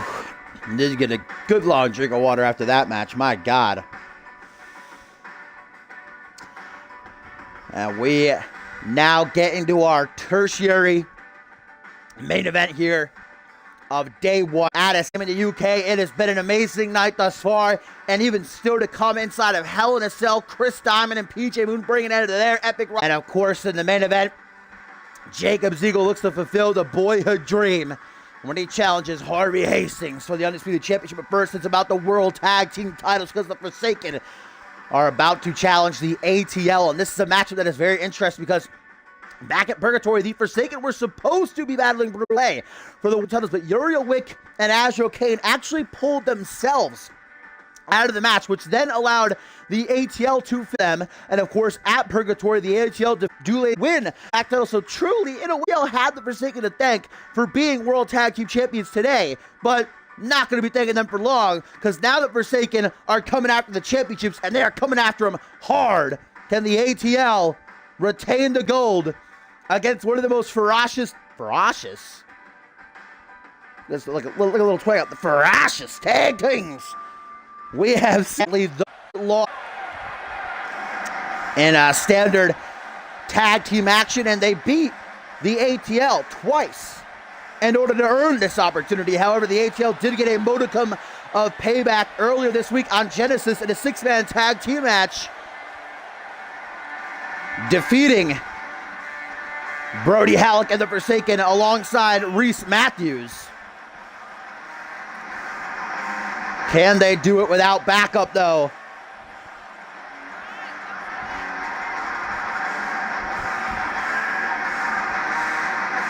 This is a clean standard tag team match means first fall to a finish, and the ATL do have their champions advantage. They can retain on a count out or disqualification, and even though the Forsaken have the advantage heading into this matchup, seeing as though they've beaten the ATL twice, never count out the ATL. I've said it once and I'll say it again. The ATL are one of the most well-oiled, I'll say, machines in CMV history. I don't say that lightly. I'm trying to find the exact words I want to say. The bottom line is they work phenomenally well together. They have each other's backs. That's what made them former Fusion Tag Team Champions. And that's what makes them the World Tag Team Champions. Look at these beautiful attires. They're a long way from Atlanta, Georgia. But I'm sure their friends and family are watching. When it matters the most, can the ATL get the job done?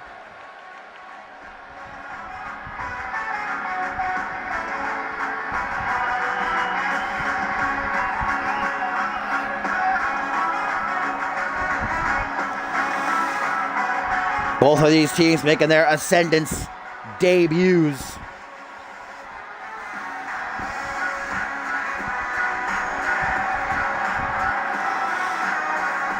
No doubt two of the greatest tag teams Genesis has had this season have to the tag team division. They have torn through every single tag team except for one, the Good Brothers, the only team to date to defeat the Forsaken in 2-on-2 action. The lights are shining bright in Wembley.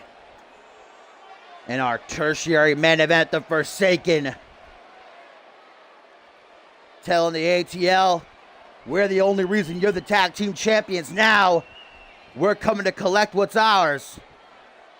But the ATL have most definitely got something else in mind for tonight. Deshaun Porter, Malcolm Fry,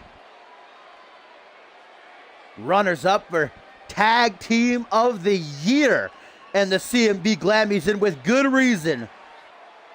The only team in CMV history to hold the Fusion Tag Team titles are now the World Tag Team titles. They walked in that way. Will they walk out the same as referee Poe takes the championships, holds them up high for the entire world to see?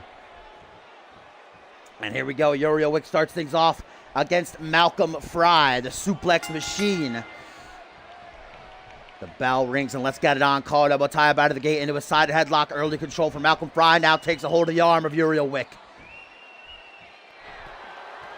Keeps that held in. Uriel Wick finding it hard to escape.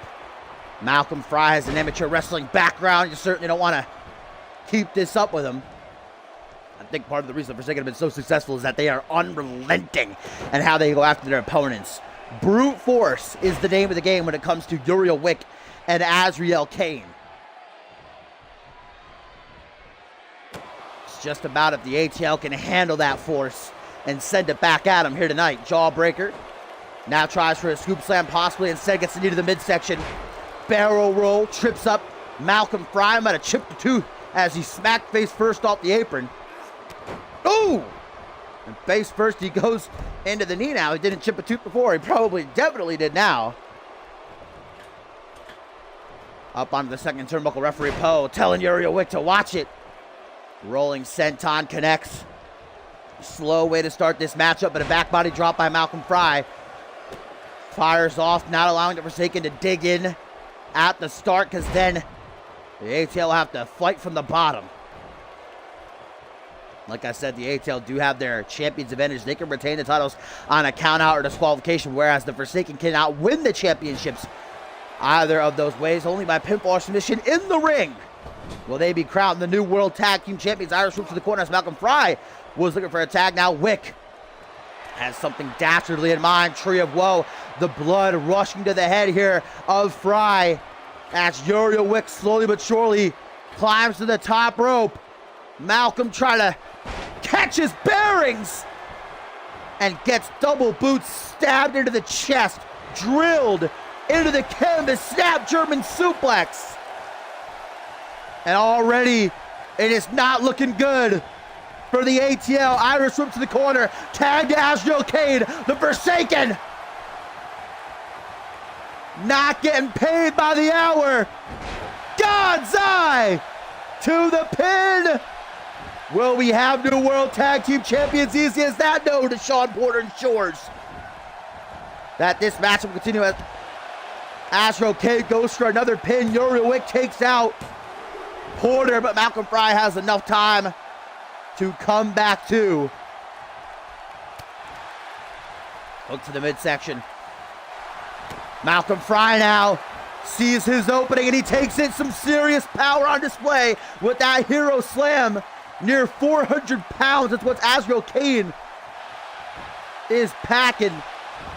Jesus, not even a 1 count though. Not even a 1 count.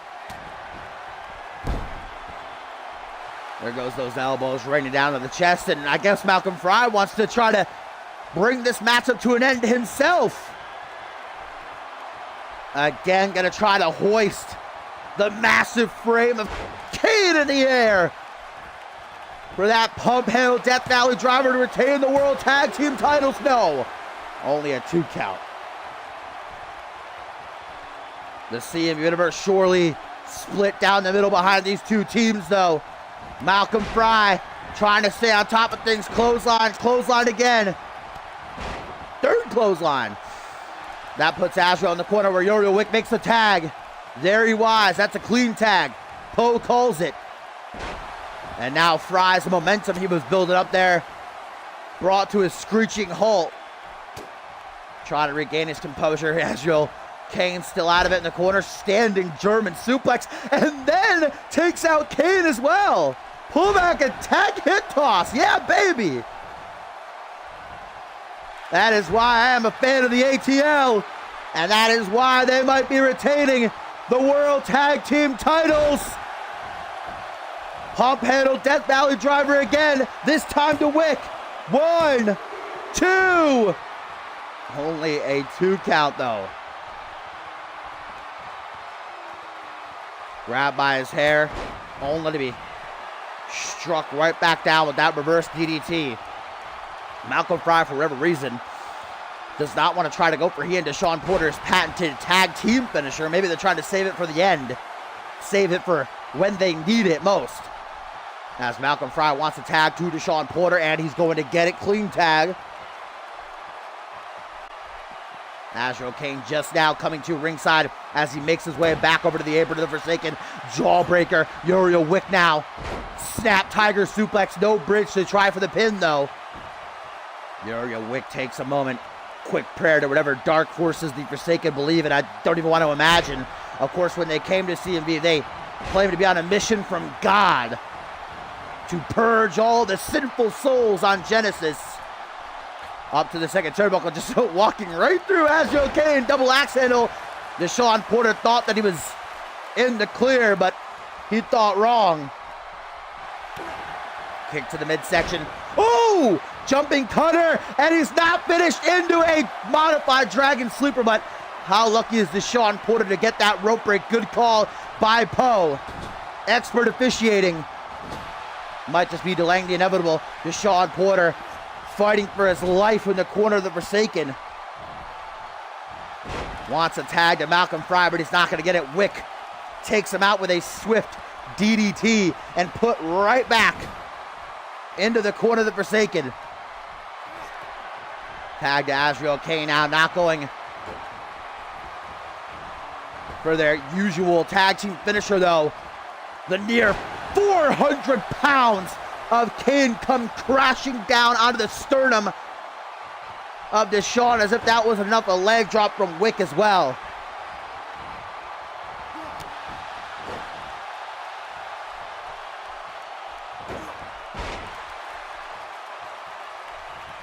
Deshaun Porter.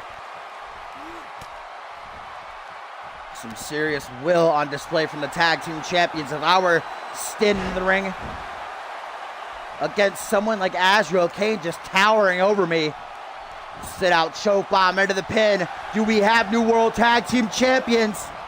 We might. Uriel Wick takes out Malcolm Fry, but Porter has enough left in himself to kick out.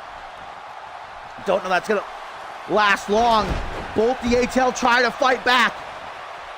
Well, Fry's gone. And Zaguri drops him down to the outside, and now the Forsaken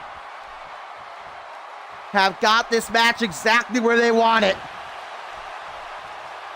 Squeezing on the temples of Porter until he passes out. I don't even know that he's conscious now. And again, God's eye. 1, 2, 3. Really?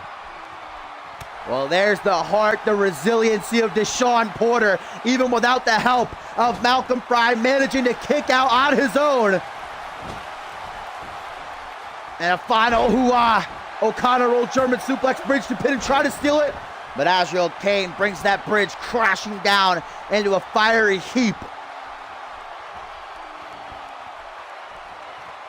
Look at Deshaun eyeing up Azrael Kane like, bitch, you best watch yourself.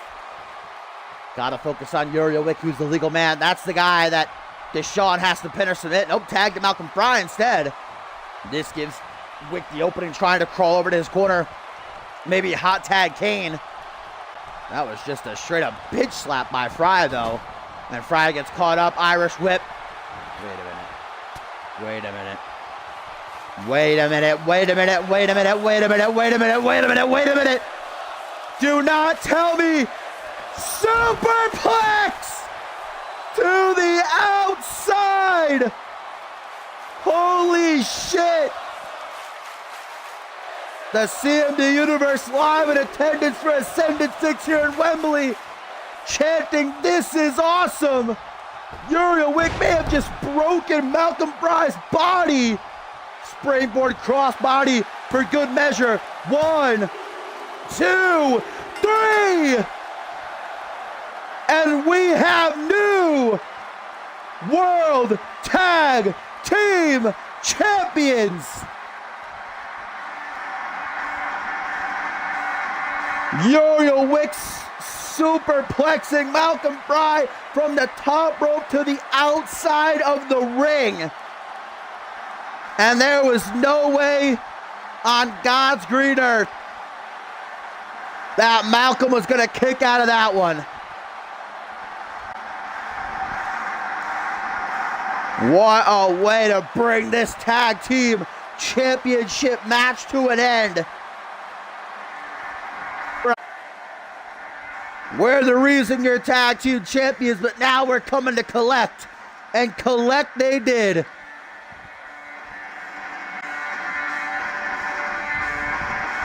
The Forsaken are the new World Tag Team Champions. God help the Genesis Tag Team Division.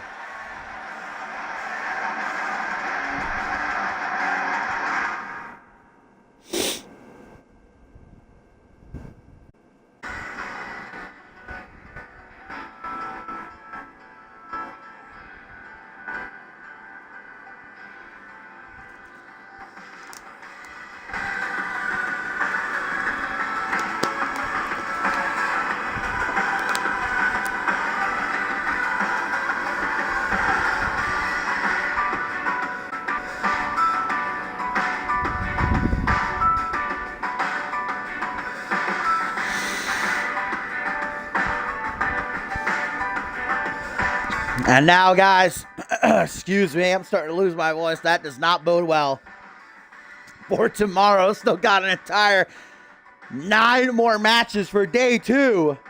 But first, the Cell, Chris Diamond and PJ Moon are looking to bring their Biddle rivalry to an end.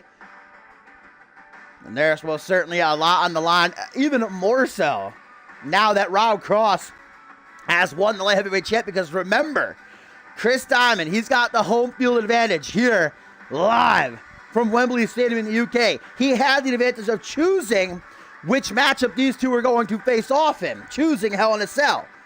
And even going so far as to say, PJ, I'm so confident that I'm going to beat you, I'll even add a little extra something. If you can beat me, myself and Rob Cross will leave Monday Night Fusion.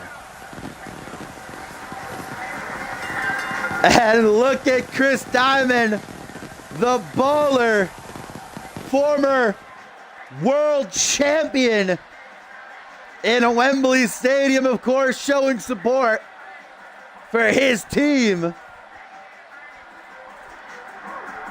Chris Diamond. I thought Alvis was going to be the #1 fan of this Diamond Italer.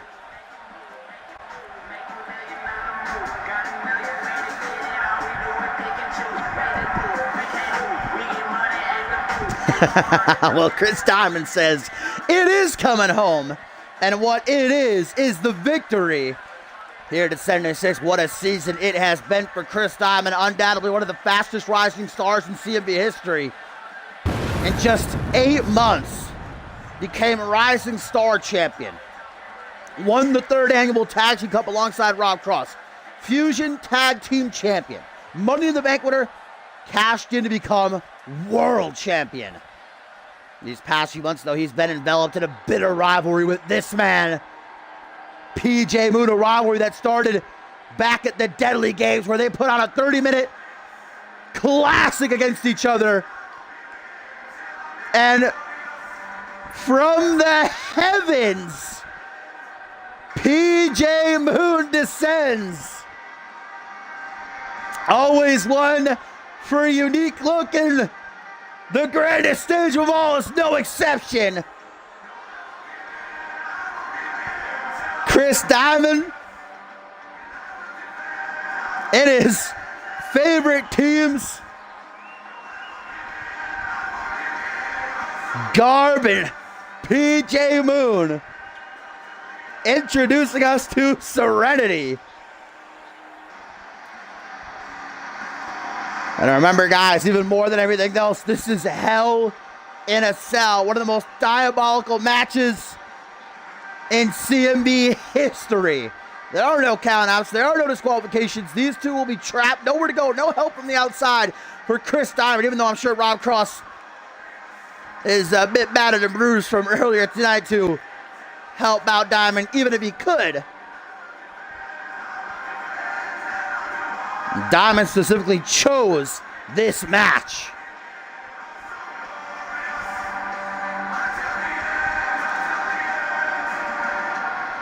PJ Moon and Chris Diamond making their Ascendance debuts in the co-main event of day one. And we pondered it a little bit earlier after Rob Cross won the light heavyweight championship. If PJ Moon does win here, and Chris Diamond and Rob Cross are forced to leave Fusion, what does that mean for the light heavyweight title? Will Rob Cross be forced to vacate it? Or will he take it with him to wherever he goes? Genesis, back to WGW? Who knows? PJ Moon effectively has the opportunity to end the light heavyweight division in CMV if he wins this match.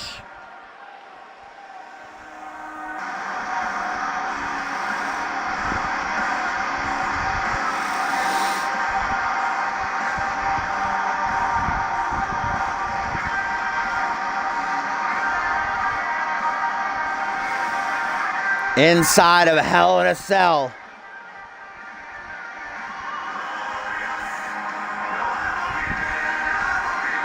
It finally comes to an end.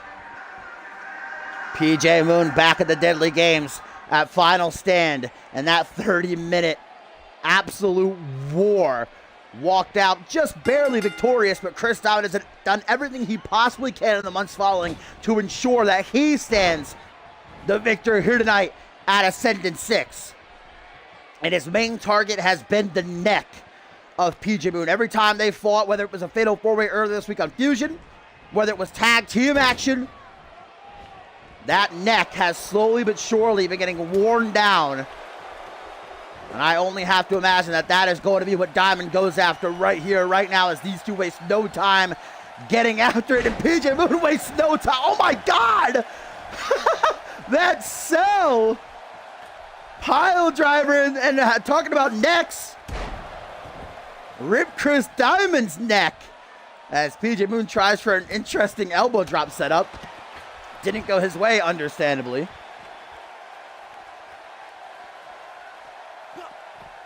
Right back into the ring, though. It's not false count anywhere. And PJ Moon's looking to make this a very quick night, trying to embarrass Chris Diamond in his home country, the arena he comes to watch his favorite team compete. Paying homage to them with this football attire. Up in a seated position now, onto one knee, kick across the chest. Kick to the leg now. Talking about football, another kick to the midsection. Kicks, and more kicks. DDT ends it off. Now it goes to the apron. Diamond with his purple hair flies through the air. Shooting star press. Into the pin as well. Both these guys would like nothing more than to embarrass the other. Elbow to the face. Staggers Diamond momentarily. PJ Moon gets back to his seat. Unfortunately, though, misses a high knee attempt. Kick to the side of the head, though, connects, and Diamond sent right back down to the outside. It's almost like PJ Moon is trying to assert the fact that this is his ring now. Sleeper slam on the outside, adding even more damage with that concrete that lies beneath those thin pads, raking the eyes. No rules, and PJ Moon goes back first into the steel of the cage wall. Hero slam, then follows it up closely. Raking the eye now by PJ Moon, and raking the eye by Diamond. This is an eye-raking match, or is this a Hell in a Cell match? I'm not too sure now. Diamond, arm wrench, kick to the midsection, DDT. Moon crumples on the outside. Oh, knee to the gut. And Chris Diamond taking PJ Moon for a walk. Looks like Diamond wanted to get back into the ring, but PJ Moon has another plan. Now he goes into the ring. Waiting for Chris Diamond. Just playing games with him. Diamond says no more. Hook to the jaw. Goodbye, PJ Moon. And basking in the glory of this Wembley Stadium audience. Now onto the apron, and Chris Diamond sizing up PJ Moon. PJ Moon seems to be a bit out of it right now. I see him breathing heavily, unable to get up to his feet on his own regard. Diamond with the good humanitarian knee is going to help him out. Knee to the midsection, takes him for a walk, and then just slides back into the ring. And look at Diamond saying, come on, Moon, this is a match. Drops down behind to the scoop slam attempt, reverse DDT. Grabbed by the hair, and Diamond TKO by the Baller. The former world champion isn't coming home. Or is PJ Moon in his an Ascendance VI dab on the #1 hater, Chris Diamond. Moon's not done either. Double axe handle to the chest. Diamond wants refuge in the corner, not gonna find it. Shoulder thrust, whoa! Moon pointing at his target, back elbow, spaghetti legs, discus knee! What a combo! That deserves a clap. What a combo! Diamond is rocked. Able to snap back too quickly, Hurricane Rana. PJ Moon fires off with a sweep. Back and forth they go, tit for tat, and Moon has that nail in his hand. Wants to hammer it in and bring it home. Diamond, though, sees the end is nigh. Clutch reversal to ensure this match continues now with him in control. Dragon Screw, our co-main event here at Ascendance VI Day One, and Moon with a very close pin. Had my heart racing there for a moment. Our main event still to come up next. The Undisputed Championship is on the line when the Scotsman Jacob Ziegler challenges the German Harvey Hastings for the gold. But right now, Diamond's Fusion career is on the line. But more than that, this personal animosity's got to come to an end. Who's the better man? Oh, look at Diamond now getting more meticulous in his attack. Branching out, going for the arm of Moon, trying to wear him down slowly but surely, limb by limb. Rebound, double axe handle by Moon. Lateral press now, 1, 2, only a 2 count. PJ Moon stomped right down onto the base of Diamond's skull. And that's just about as straightforward as it can get in a wrestling ring. That tells you how much these two do not like each other. That's an understatement. They hate each other. I don't even really know why. Started as Twitter beef, but it's become so much more. Rolling the dice. Diamond. A strange hook in the leg, but maybe it's enough. Nearly is, but not quite. Diamond's gonna have to do something bigger than that to keep down PJ Moon. Pele kick. That probably pisses Diamond off more than you can imagine. Lateral press, 1, 2, but only a 2 count. In his England kit, Wembley Stadium, the UK. One of many men fighting from his home country. He's got that advantage. The majority of the fans here cheering him on, which is not something Diamond is used to. Went for that discus high knee again. Diamond had it scouted. This time, however, hero slam. To the pin, 1, 2. Oh my God. Why are these pins so close in this match? It's genuinely making my heart race. Diamond, though, pinning after every move he hits. Roll through. Kick to the chest.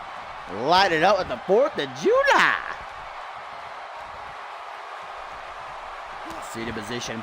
Kick right to the back of the send, shooting pains up and down that spine. PJ Moon finding himself in a ditch right now, a ditch that he's got to dig himself out of as Diamond goes to the top rope.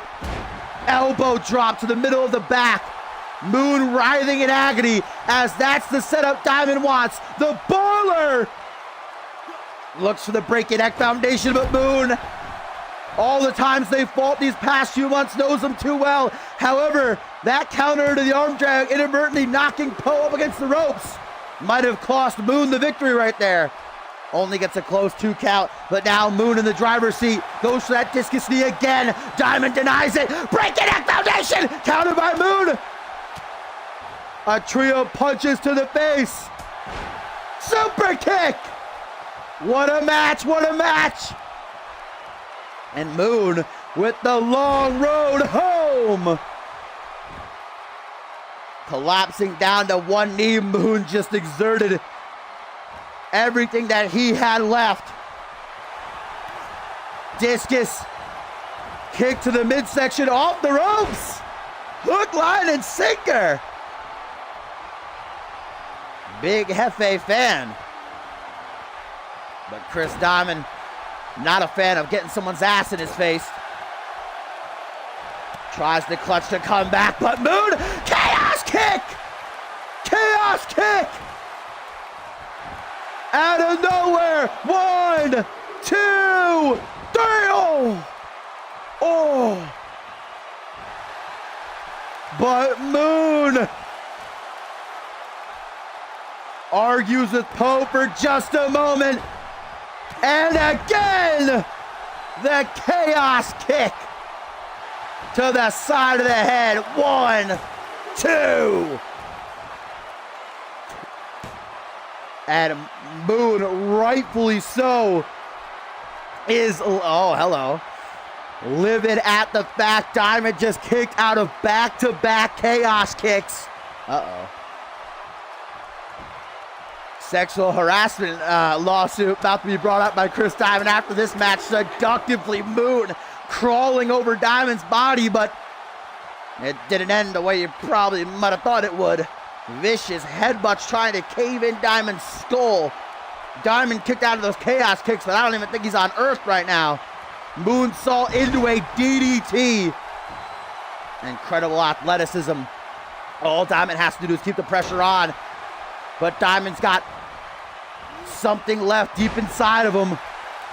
Trying to break it free, trying to get himself the edge. Any sort of little sliver of hope. What?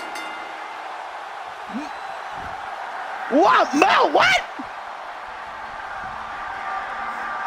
Moon! What?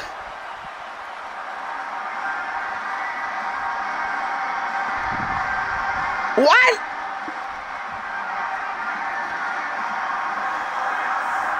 What?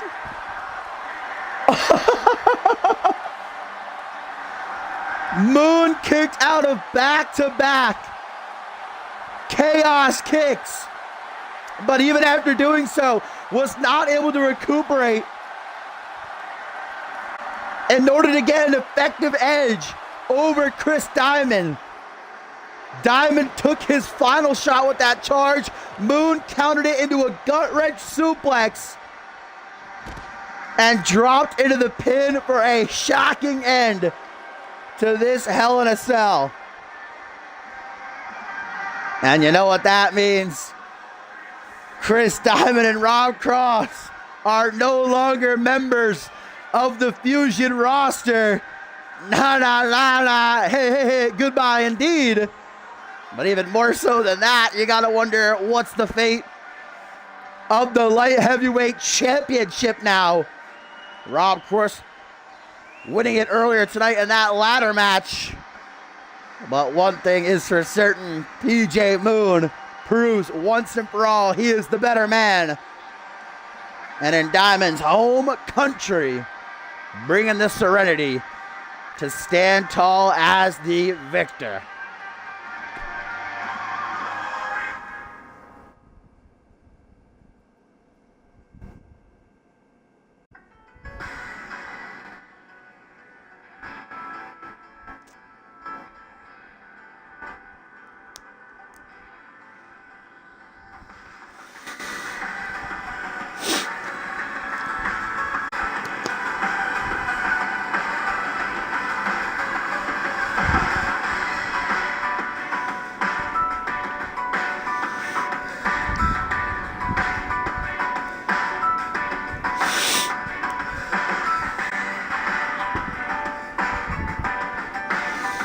Well, now, guys, it is time.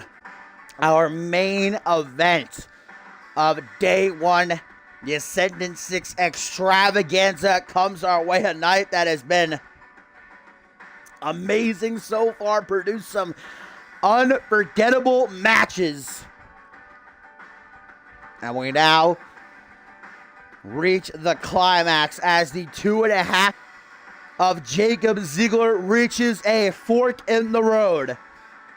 Can the pride of Scotland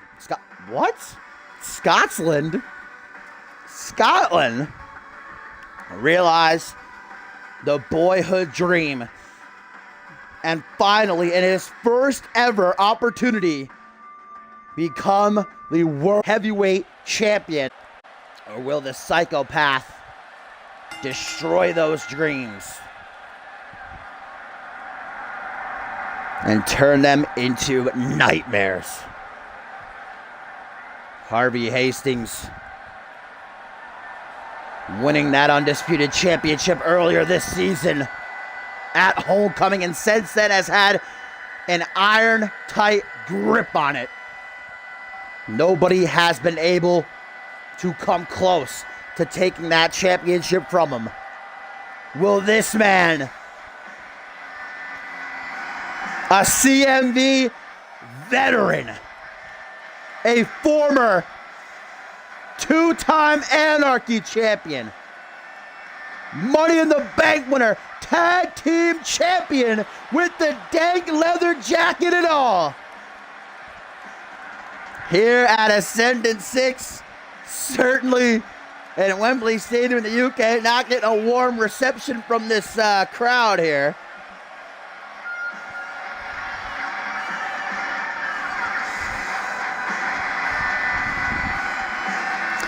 Not too surprised about that, though. Scott and the German main eventing CMV's biggest show in the United Kingdom.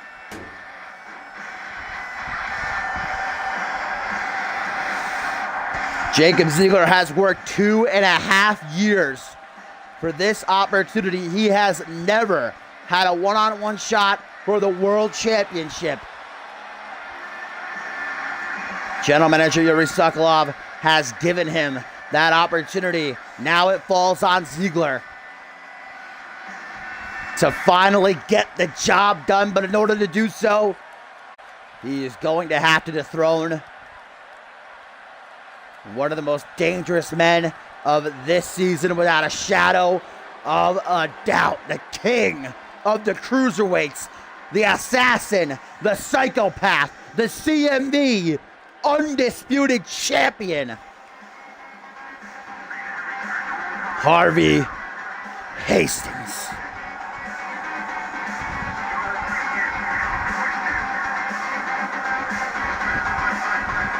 Hastings did everything in his power to claim that world championship.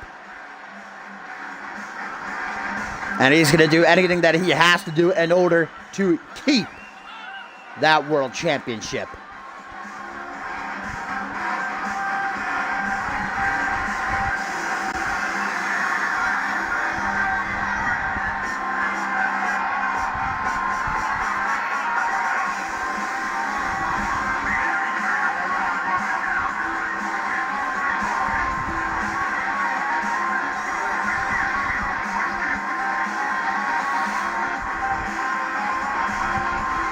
Will Jacob Ziegler bow down like the rest? Or will Jacob Ziegler fulfill his destiny?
The wait is over.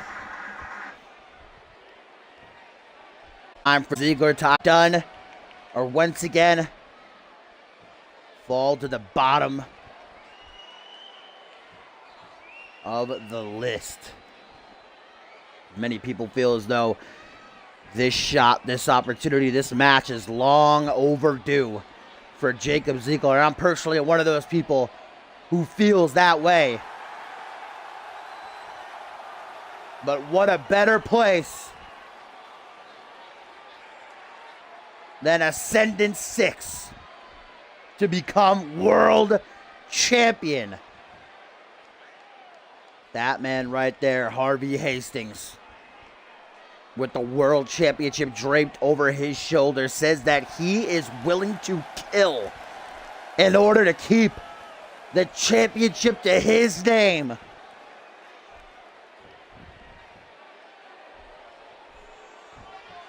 Entire life, Harvey Hastings was told he's too small to ever amount to anything. But as a part of the German Special Forces, he rose the ranks, and in CMV, he rose the ranks, and now he is headlining our biggest show of the year, defending our grandest prize. Is Jacob Ziegler ready for the spotlight, or will Harvey Hastings keep it on himself? Referee Poe rings the bell, and Ziegler right out of the gate with a drop kick. Hastings rocked early on, and Ziegler, unrelenting spinebuster, shades of his good friend Hall of Famer Paul Anderson. Now stops, raining down onto the chest and arm. Scoop slam, Hastings drops down behind. Neckbreaker catches Ziegler, brings him down hard, and Hastings takes a minute after that rough start, turning to the fans, feeding almost off their negativity, off their hatred. Neither of these guys are fan favorites, though. Let's just get that out of the way. What the hell is Harvey Hastings doing? Tried to catch Ziggler as he's coming back in the ring with a top rope, I don't know, maybe leg drop hurricanrana. Didn't go the way that he was intending, I'm sure. Able to take Ziggler down, though, tuck out the arm with that elbow. Long road home attempted stable maneuver of Harvey Hastings, but Jacob Ziggler obviously did the tape. You can't go into a matchup of this magnitude blind. And Jacob Ziggler is not a stupid man. You might not like me. You know, I never had a problem with Jacob Ziggler. Big fan over here.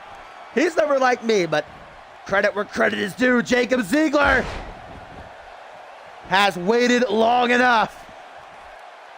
The total package and the swag walk. Feeling very good about himself. Both these guys are loving the heat they're getting in Wembley Stadium. On the apron, Jacob! Moonsault from the apron! That's what Ascendance is all about! Pulling out all the stops! The Scotsman throwing caution to the wind for that moonsault to the outside. Lucky for him, the connected flush. I would have hated to have seen if it didn't. Hook to the jaw, though, caught by Harvey Hastings.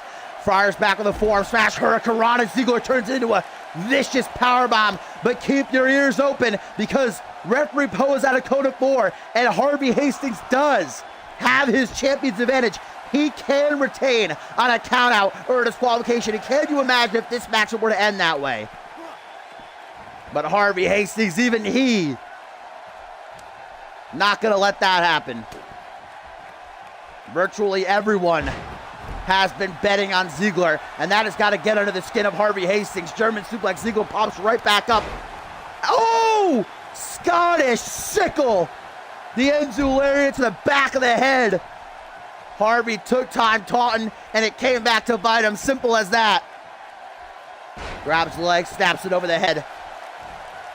Ziggler knows that Harvey Hastings is a high flyer. You take out his legs, he can't get to the top rope to hit that blitzkrieg of his. The shooting star press runs right into an elbow, though. That's not good news for the challenger. Harvey desperately clamming for control, but swoops down behind. Ziggler with a...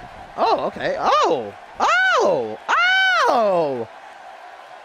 Sleeper hold set up. Harvey Hastings. I thought he would actually tap there for a second. Slips through the legs, though.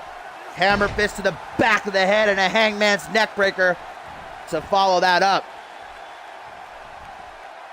Stretches out the arm, stomping right on the shoulder. Harvey Hastings is as mean as they come. He will do anything in that ring to see himself victorious. Bending the rules in his favor doesn't matter. Hurting his opponents, injuring them doesn't matter. Killing them doesn't matter to Harvey Hastings. Ferocious knees drilled into the chest. Jacob Ziggler talking some smack to Harvey as well, right in the midst of it all. And now, maybe a little bit of a shot at Xander Slade as Jacob Ziggler attempts the Slade by Slade. Harvey, can he find an escape? I think Ziggler actually had to let go. I don't know what's with Ziggler trying to go for so many submissions. Maybe he knows that that's how Harvey will try to end this matchup. Every time Harvey Hastings has retained his title, it has been via submission with that debilitating anaconda device of his. Jacob Ziggler, though, deflects a forearm smash, kick to the midsection. Ziggler with the release. Vertical suplex plummeting down into the mat goes Hastings. Oh! Speaking of anaconda device, Jacob Ziggler locks it in.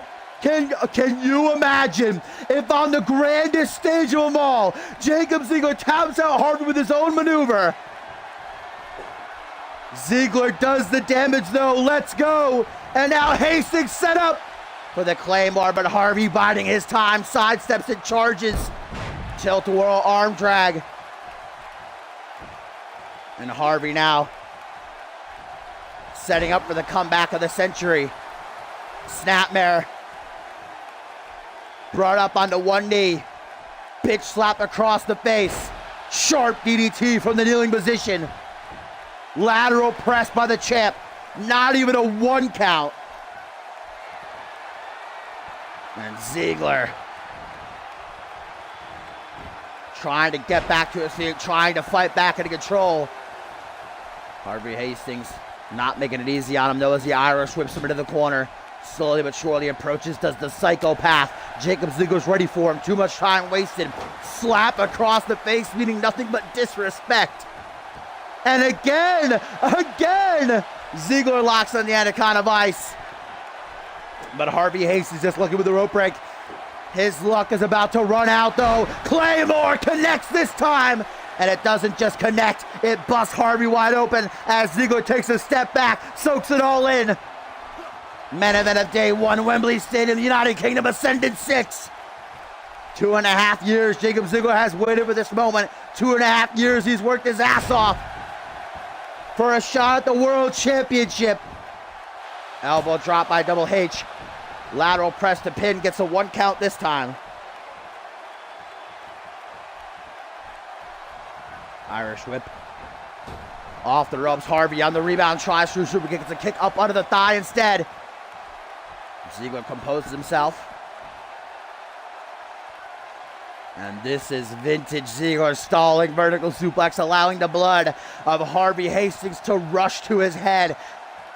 Incredible strength by Jacob Ziggler. Insult to injury.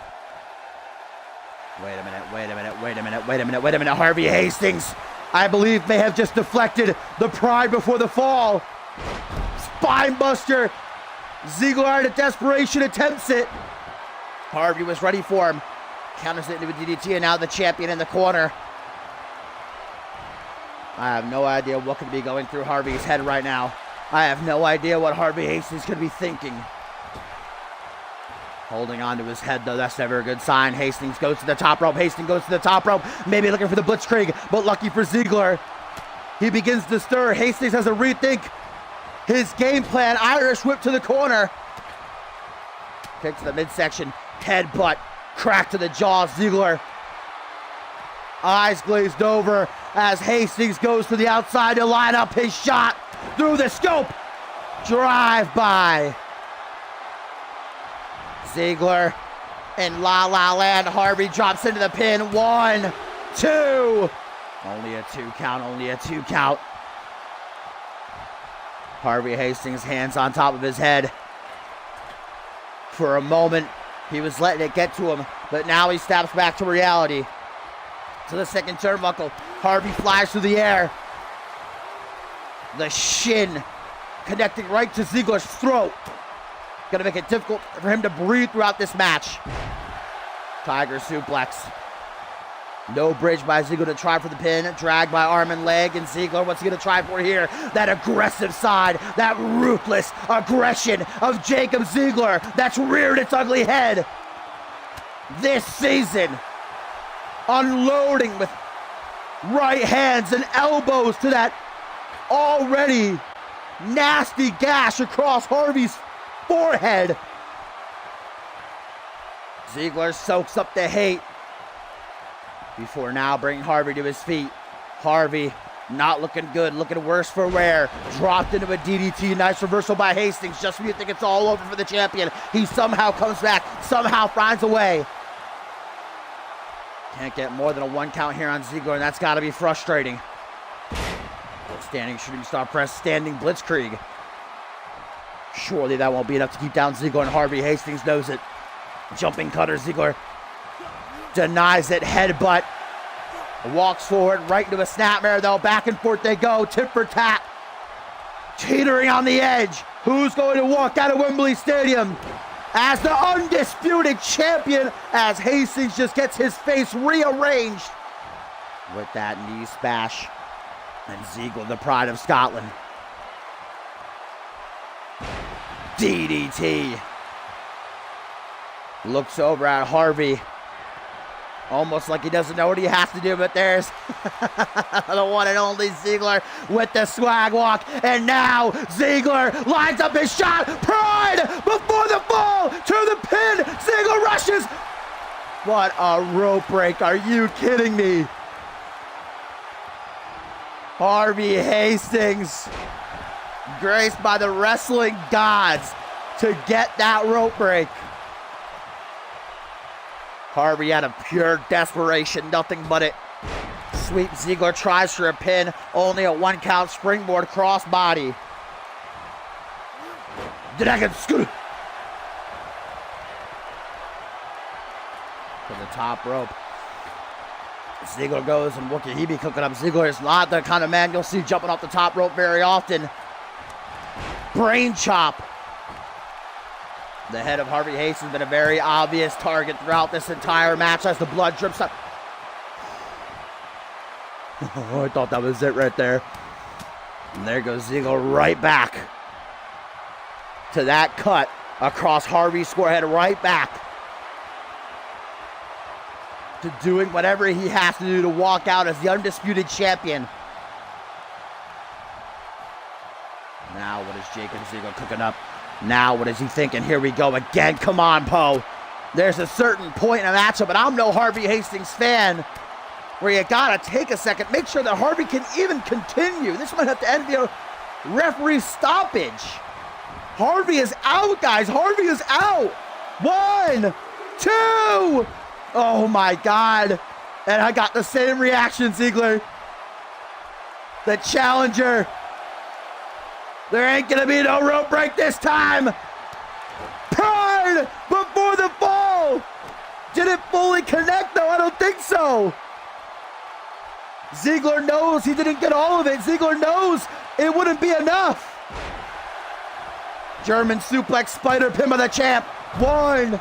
Only a 1 count. Ziggler botched what might have been his best opportunity to walk out of Ascendance 6 as the world champion. And now Harvey is going to use that against him. Trying to build his way back up to a dominant position. But Ziggler disallows it. Now it's Ziggler pinning out of desperation. Can only get himself a 2 count though. To the apron. Jacob Ziggler flies through the air. Frog splash to the back, to the spine. Flapjack! Guillotines Hastings on the ropes. Watch out, Poe, because Ziggler's seeing red. Double axe handle to the leg. And a Harvey, a beaten bloody Pope, and Jacob Ziggler decides to have just a little bit of fun here at the show of shows. I don't know if you want to play around with someone as dangerous as Harvey Hastings, though. I don't know if you want to fool around like this, Ziggler, and that's exactly why. Harvey takes control in an instant, lures Jacob in. Kick straight to the face. Ziggler wobbles out to the center of the ring, but he snaps too. Irish whip to the corner himself. Knife edge chop, rebounds, drop kick right to the side of the head. Harvey Hastings stunned. Jacob Ziggler, don't tell me he's going to do it again. Don't tell me he's going to do it again. No, tries for a pin instead. Tries for a pin, but maybe it's a pin that'll get it done. Maybe, just maybe, new world champion. No. Harvey Hastings. True is true. Jacob Ziggler been in control for the better part of this match, but Hastings is hanging on, biding his time, letting Ziggler wear himself out. Catching that second win, a headshot by the assassin, by the world champion, by Harvey Hastings. Neckbreaker, perfect setup for the Blitzkrieg, but Harvey Hastings not going for it, not trying for it. We saw Ziggler twice now in this matchup try to tap out Harvey with his own patented submission maneuver, the Anaconda Vice. Maybe Harvey, maybe that's what he's waiting for. But while he's waiting, time is wasting, and that's time Jacob Ziggler is using. And Harvey, just like that, Uranagi into the Anaconda Vice. Harvey Hastings to retain his world championship. Ziggler with a knee to the back of the head. Another knee to the back of the head, breaks free. How does he do it? Ziggler keeps rolling. Harvey's not done though. Harvey's not done. Elbow to the jaw again. Drop kick to the back. Ziggler was ready for it. Veteran instinct by the pride of Scotland. That might have been Harvey's best chance to walk out of Ascendance 6, still the undisputed champion. Vintage Ziggler Tiger Bomb to the pin. 1, 2. Kick out by Harvey. Harvey rolling to the outside where he knows he'll be safe. Cannot be pinned or submitted out there. And Ziggler like it ain't no thing but a chicken wing. Look, it's all cool and easy. Forearms fast. Does Ziggler want to bring this fight to the outside? Does he want to risk it ending by a count out? I'm not too sure if this is so smart by the challenger. Ziggler is the kind of guy who would gleefully retain via count out, even at Ascendance 6, even at the showcase of the Immortals, as Ziggler with another moonsault, this time to a standing Harvey Hastings on the outside. Ziggler has got to get this fight back into the ring, man. Could you imagine if this ends via a count out? Can you imagine? Jacob, just get back in the ring, man. Just get back in the ring. Don't risk it. You're cutting it close. Not at Ascendance 6. Not like this, Jacob. You're in control. You're so close. Ziggler throws Harvey into the steps. Oh, no. Count of 5. Jacob. Jacob, you're cutting it close, man. Can he get Harvey back into the ring at the count of 7? Oh my God, just wiped some sweat off my forehead legitimately. Count of 7, Ziggler saves the day. Oh, I got so scared right there. Harvey Hastings takes a deep breath. Counters whatever Ziggler was trying for. Attempted this earlier in the matchup, but Ziggler counted it. Long road home. Fisherman's driver. Drops into the pin. 1, 2. 2 count only. What an absolutely amazing matchup this has been so far. And I didn't expect any different. After Jacob Ziggler dominated the opening part of this matchup, Harvey is now starting to come back. It's been very back and forth. So many close calls. Ziggler again catches Double H and that patented DDT of his. And once more, like a rabid animal, seeing nothing but that undisputed championship. Willing to permanently scar Harvey Hastings in order to fulfill the boyhood dream. 1, 2. Ziggler.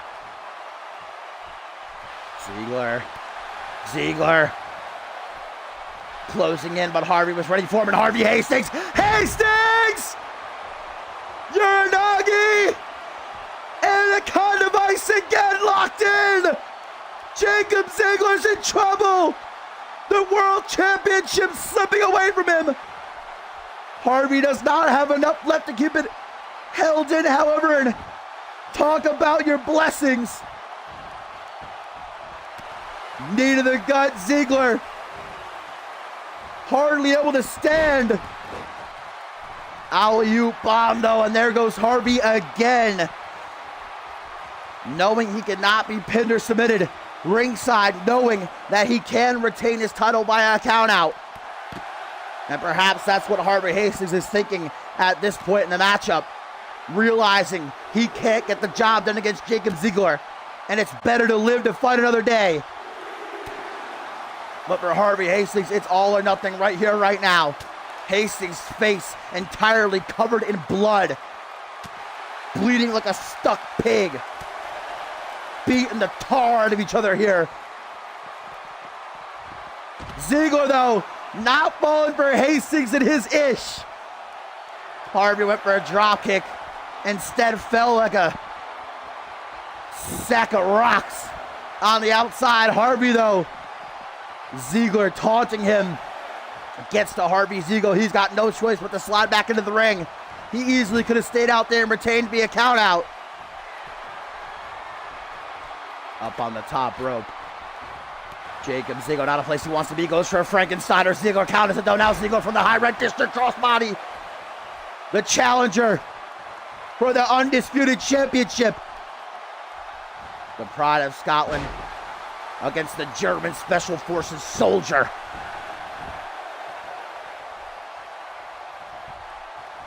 The assassin, the psychopath, whatever you want to call him. Refusing to stay down. Shining Wizard to Ziggler. Tries for a jumping cutter. Ziggler knocks him off. Another flapjack. Pin by Ziggler. And a pin he's just hoping and praying somehow will be enough. But it's going to take something more than that to keep down the undisputed champion, who I don't even know how Harvey is seeing right now. Head scissors takedown followed by a springboard Phoenix splash. The king of the cruiserweights trying desperately to keep control over Ziggler, trying to keep a lid on Ziggler, trying to bring it home. The cutthroat reverse DDT down onto the knees. Ziggler backs into the corner slowly but surely, stomping his feet, marking his territory, tuning up the band for Ascendance 6 to become world champion. No, counters the Claymore again as Harvey Hastings. Now Hastings sees his shot, but Ziggler's quicker. Takedown and throwing shot after shot after shot after shot. Knee drop to the face. Ziggler's beautiful Ascendance attire getting covered in blood at this point in the match. Another close count, but it's close count after close count after close count. Those are not going to win Ziggler the undisputed championship. He's got to get that uno. He's got to get that dose. He's got to get that trace. And now perhaps the pressure is getting to Jacob Ziggler. All the eyes on him, all the bets that have been casted. Everybody is wanting to see Ziggler win this match. But can he do it? Tries for a headshot, does Harvey, and maybe that'll be his final mistake. Headshot countered. Ziggler again. No fucks given. Stop to the lower back. Propped up into a seated position, only to kick him right in the back and keep him down. The pride of counter by Harvey! Harvey with those reflexes, the reflexes of a champion. Oh my God, oh my God, oh my God, oh my God, oh my God, oh my God, oh my God, oh my God, oh my God. Harvey to the top, Harvey to the top. Oh, come on. Was looking for the blitzkrieg again, but he was too slow. And look at Ziggler's getting pissed. Ziggler's had enough. He's livid. Don't tell me Ziggler's gonna win it this way. Don't tell me Ziggler's gonna end the main event of day one this way. 1, 2. Oh. Harvey knows those dirty heel tactics though, able to kick out of the leverage pin. To the corner. Harvey catches Ziggler up. Gut wrench suplex. We just saw PJ Moon pin Chris Diamond with that in the last match. But Harvey Hastings, they say the third time is the charm, tries for the Anaconda Vice once more, but it's Jacob Ziggler now who makes the reversal. And the blood dripping from Harvey Hastings' head down onto the canvas as Ziggler holds in this stalling vertical suplex again. To the corner. Harvey Hastings, no idea what planet he's even on, let alone what country he's in, but still somehow able to reverse that Claymore. To the Royal Arm Drag. Into the pin. 1, 2. Oh!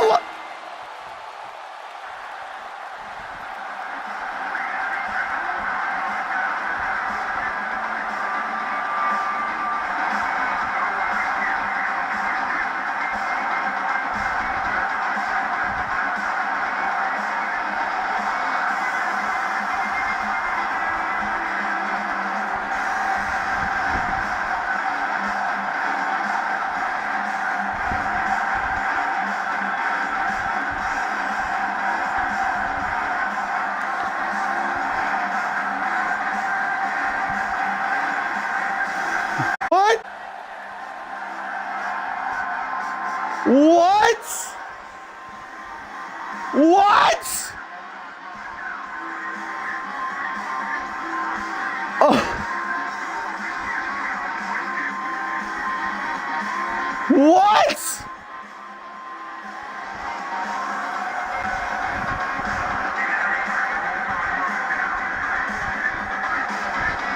Harvey Hastings, after all that, catches Ziggler off guard with an arm drag into a pin. What?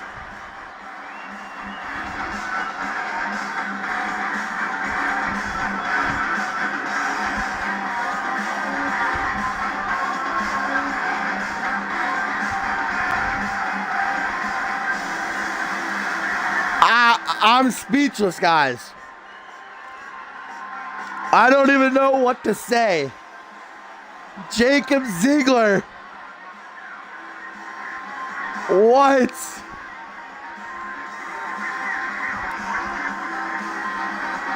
Oh my God.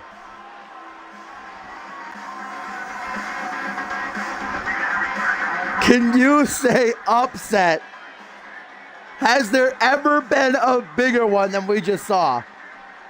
Harvey Hastings retains his world championship after Jacob Ziegler spent the majority of the match destroying him.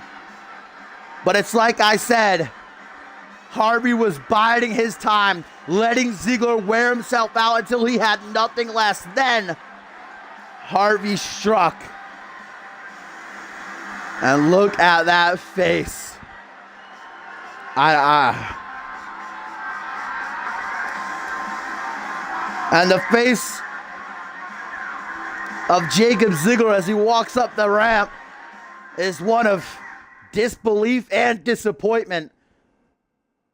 That's the closest Jacob Ziegler has ever come to being world champion, and in 3 short seconds out of nowhere, still, I mean, I really don't know what to say. Harvey Hastings is still world champion. Wow. Wow. I mean, that's props in the world to Harvey Hastings, world champion. Those finishes, though. Co-main event and main event, getting those out of nowhere finishes. PJ Moon beating Chris Diamond with a gut wrench suplex. And Harvey Hastings beating Jacob Ziegler with a tilt-a-whirl arm drag. That was only after so much damage had been done to each individual, though. I still can't believe it. I was genuinely speechless for a good 5 minutes there watching the highlights. But at the end of the day, Harvey Hastings stands tall, guys. And if you like what you saw, do make sure you drop a follow so that you know when I go live.